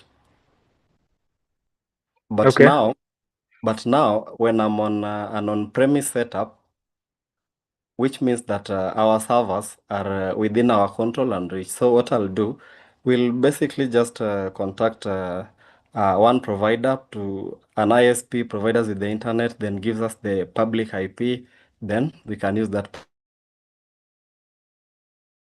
in which we can how we can expose our web application or whatever it is to be consumed by on the entire internet, I guess. Okay. William, let me just cut you short. You've given another explanation that I was not looking at. All I'm asking is, how do we get, if I am accessing Capabuil's network, for instance, Yes. what assigns me the IP address?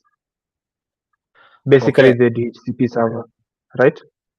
It depends on your configuration, on the firewall, the inbound rules, and everything. Yeah. Let us take it from a very basic perspective. Sasa, let's go into Oh, complex matters, cloud and all that. Sasa, okay. DHCP server. Sawa? Okay. If you move away from Capabuil's offices, you are out here browsing with, maybe you are hotspotting yourself or you're using Java Cafe's Wi-Fi. Your Yes. IP changes, true or false? Depending on the network, that maybe if the DHCP server for the cyber cafe I'm using, the Wi-Fi has been assigned DHCP like such that it assigns me IP whichever way it wants, like dynamically, then I think that's the case. It will give me a new IP to join their network. Yes. Perfect. So you Mpaka see, hapo that's tuko pamoja. yes. Basically, just a Mm, minute. Basically, everywhere you mm, go, as long as you are accessing the Wi-Fi, and there's a mm. DHCP server that gives you an IP address to identify you on their network, your IP will Yes. change, right? If I am working in the field and Mm-hmm. I'm carrying a company machine, I am not accessing the company's network. I'm accessing whichever network is available to me. True or false? Mpaka hapo. Okay, that's true. Now, your question was, how do we identify that William is indeed William and is not Abednego trying to pose as William, right? No, like now, I have connected to a certain Wi-Fi at in the field now, and then let's say we have an application. Let's say my work is just to maybe record, like just to do some small survey for people, then submit the data. The data goes where? To our servers, right? So, meaning there will be an establishment of communication between our servers, and from whatever point, the network I'm trying to send those information from, right? So we have two networks here, right? Trying to communicate, right? Hello? Okay. Can you hear me? Okay. So my question comes, how will I be sure, like how should I set up my network to trust that maybe, let's say you are the field agent now, to trust the traffic that is coming, being sent from your device now to our server, because now you are transferring data from your device, sending it over to the server. So like how will I ensure that this is you? Like, you understand? Like the So device ideally, is it's the same thing, right? yes. So like just to get the aspect that we have two networks trying to communicate, how do you establish trust between them now? Yeah.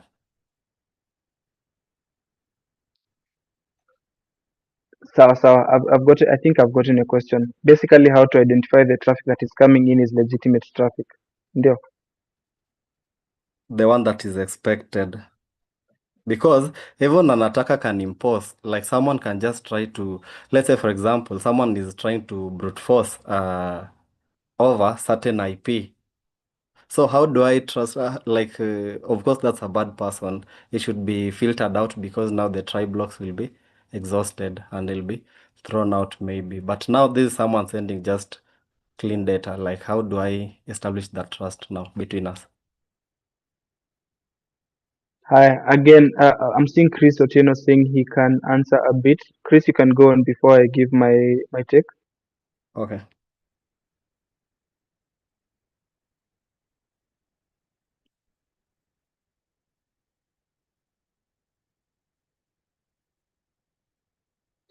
Chris Otieno, I don't know if you are there or you DM'd William.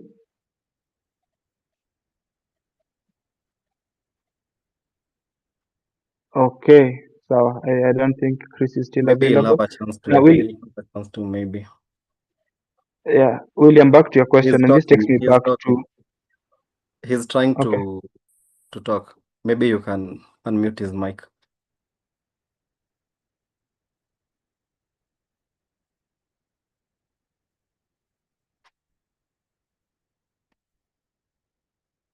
Oh, he's taking Chris, I do not ages. have the power to type. I think one of the admins can give that power to unmute Chris's mic.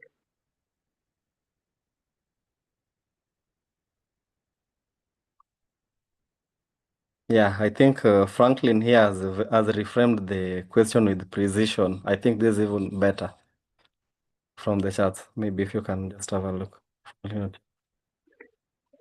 William, now, if this is the scenario you're trying to impose, you see, if your laptop gets lost, the first step of operation is when you're looking at incident response is to report such a case. So once you report that my laptop has been stolen or is lost and I have no access, No, things like like your email. don't just sorry to interject. Don't put it in the context of a stolen laptop, but that one is also just an aspect.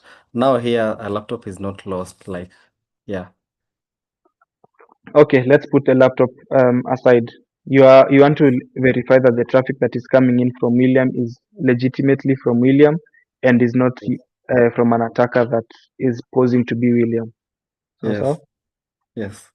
Now, this takes me back to my point, and I think I even answered this when I started. Use of basic tools like company VPNs can help you deal with this headache. Why do I say this? If we have a company VPN and we are aware of what we access, or rather what IP range we use, for instance, or we have a way that we are tunneling our network through one tunnel, then it is easier for me as an admin or IT support to actually whitelist either if it is a certain range of IP addresses or two traffic that is coming inbound from certain devices. This again takes us back to another whole story of whitelisting maybe specific MAC addresses, which is not 100%.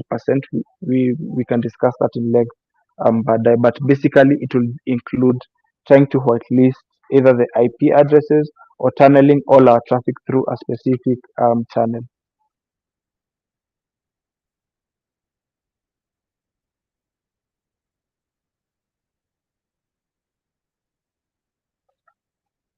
Belinda, do you have any question? Your hand is raised.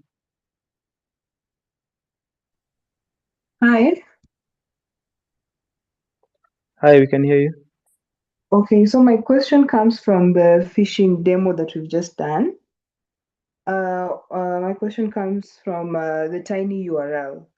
Is it mostly always suspicious, or in case I see a tiny URL, let's say I hover around a link and it's a tiny URL link, is it always suspicious, or it's not always suspicious? And if it's not, why would an organization choose to have the link attached to that? I don't know if you understand my question. Yeah, I think I do. You're asking if we should be trusting tiny URLs, because that is now the form in which people actually send URLs out. Two sides to that coin. One, not all URLs are malicious, but at the same time, you should always take your time to verify. Now, with the phishing assessment that we've done, I think you're able to see where some tiny URLs actually were leading to a very different domain compared to what is expected. So, for instance, the email is coming from Coca-Cola, but the URL is pointing to a private server, right? I think you saw that. Yes, I did. Now, once you just hover that link, now question would be, I'm expecting an email from Capabuil, but if I hover over the link, I'm seeing the link, the full URL is telling me that it's reading something different from capabuil.com.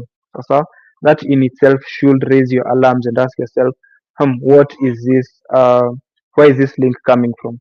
So, and one thing we can do to try and see whether or not this link is legitimate is try and look at the headers. So using tools like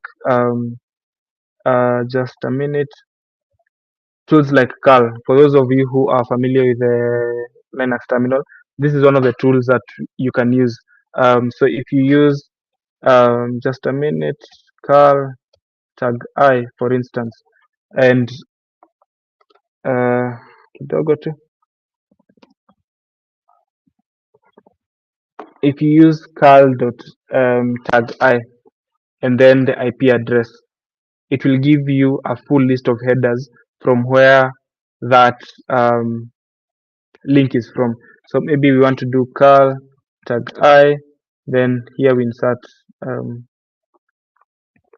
this is IP, sorry, IP address. I'm trying to type as fast as I can. So once you do this, for if you run it on your terminal, you'll be able to see a list of headers from where the link that you've gotten is coming from. This is in the case that maybe you do not have a sandbox environment. If you have access to a virtualized environment, you can just throw that link there, see what happens to it. Because in a virtual environment, depending on how you've configured your network, you are safer from what's it called, attacks, because whatever happens within the virtualized environment will only affect the virtual environment and not your maybe personal machine, a real environment, for lack of a better word. I don't know if that answers you, Belinda. Does. Thank you so much. Sawa, asante. Many other question? William, I can see your hand is still up.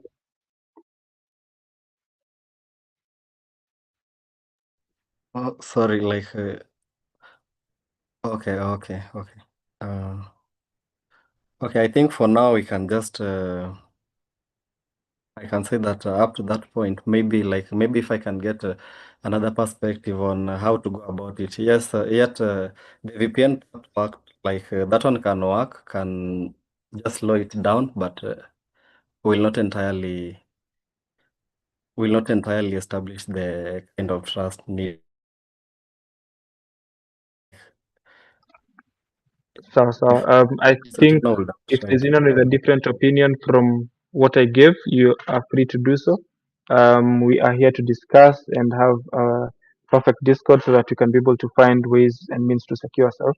Chris, I say you can. I see you are saying you can now try. So feel free to unmute yourself, Chris.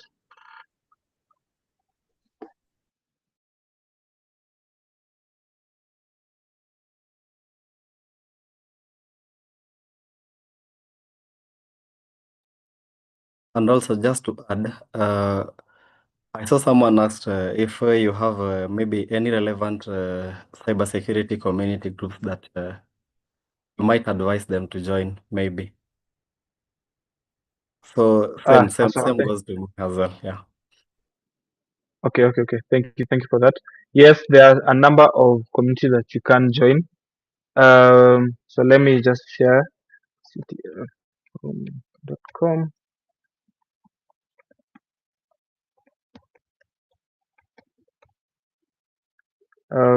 For the ladies, I'm also sharing something. She Hacks.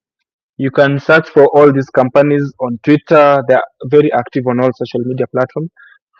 These are the three major platforms that you can join. On their websites, they've actually shared links to their WhatsApp groups. Oh, sorry, another one that I've forgotten. How can I forget about this? Bug Bounty Kenya. Search for this on Twitter. Utaziona. Let me just get the correct links so that I can share their links. Bug Bounty Kenya is especially very good for those of us looking to get into bug bounty. It is full of young and vibrant minds, guys as young as 19 all the way to 40s doing bug bounty. Cybersecurity is not limited by age, race, color, or anything of the sort. So if you feel like just a minute,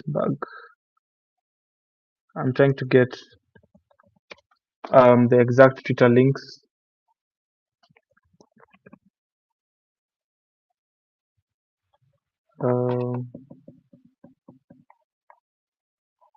Yeah, here we go. So I want to share copy link to profile. So this one is for Bug Bounty Kenya.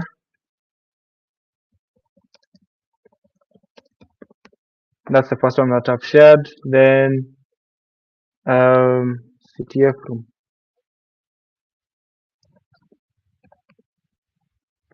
Just bear with me. Time is almost up, so kindly bear with me. Just want to make sure that we leave everyone having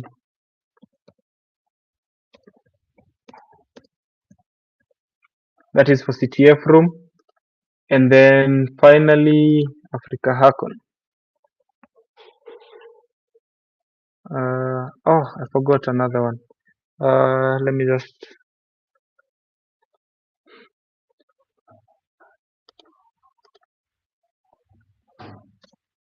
this is Africa Hackon. Another one that you can also follow while you are here is I'm sharing links to profiles of people who are very active. I saw someone asking, do we have security professionals? Please never go out there and say there are no security professionals in Kenya. I am sharing some of the top people that I follow and have actually interacted with them. This is Jones Baraza. 1 minute.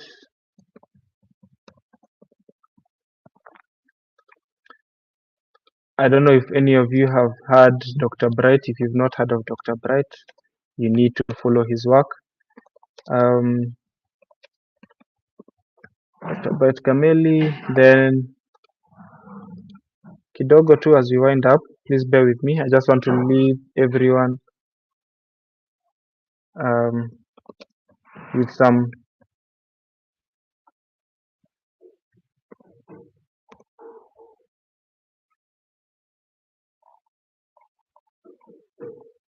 yeah, here we go.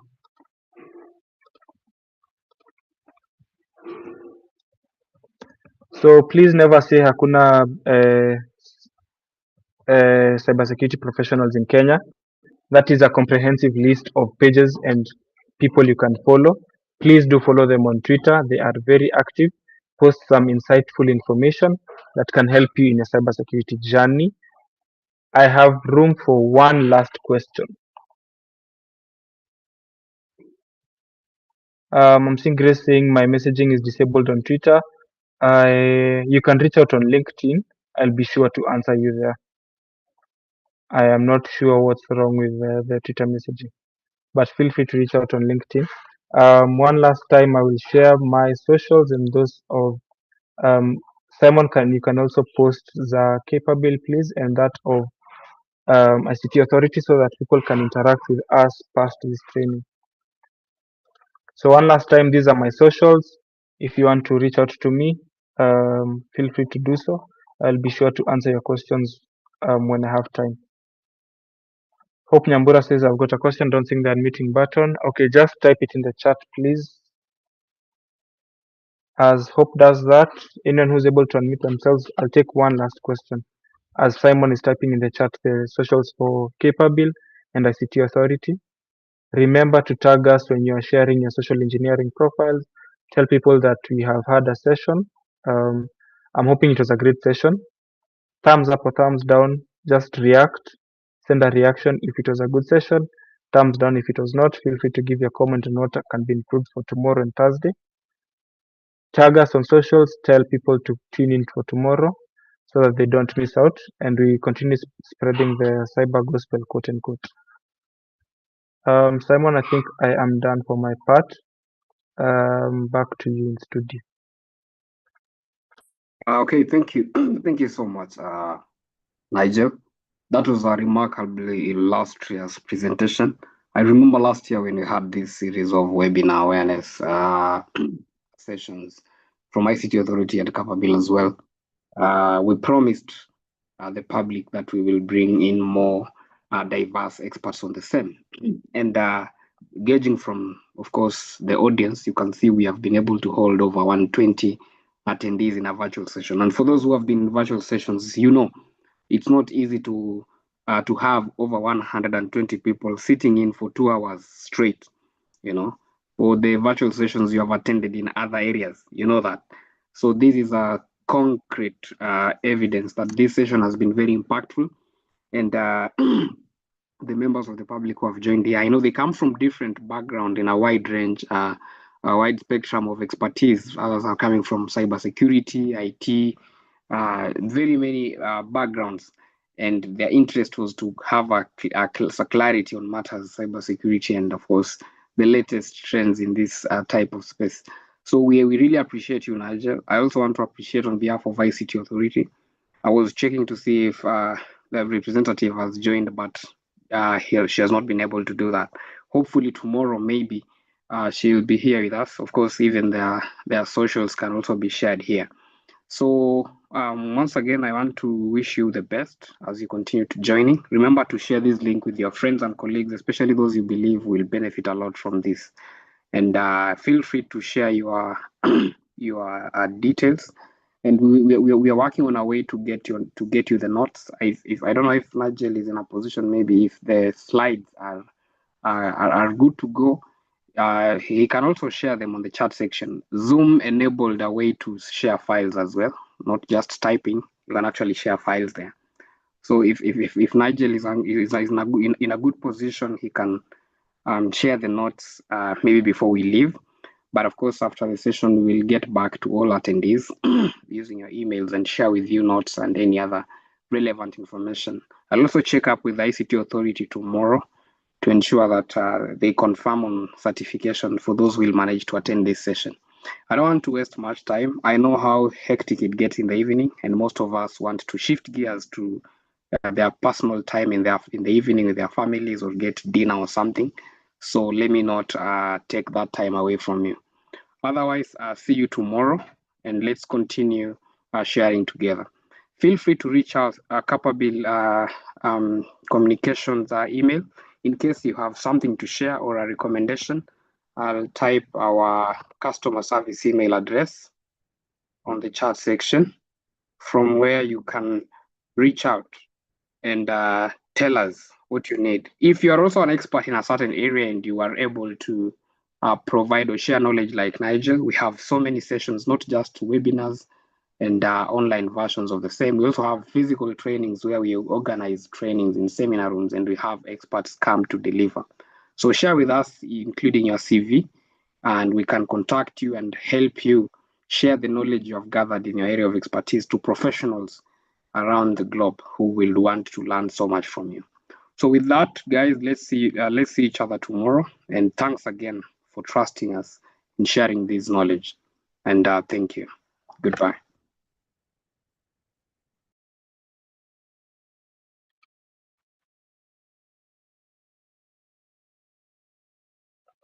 Thank you, Simon. Looking forward to seeing everyone tomorrow. Have a good night.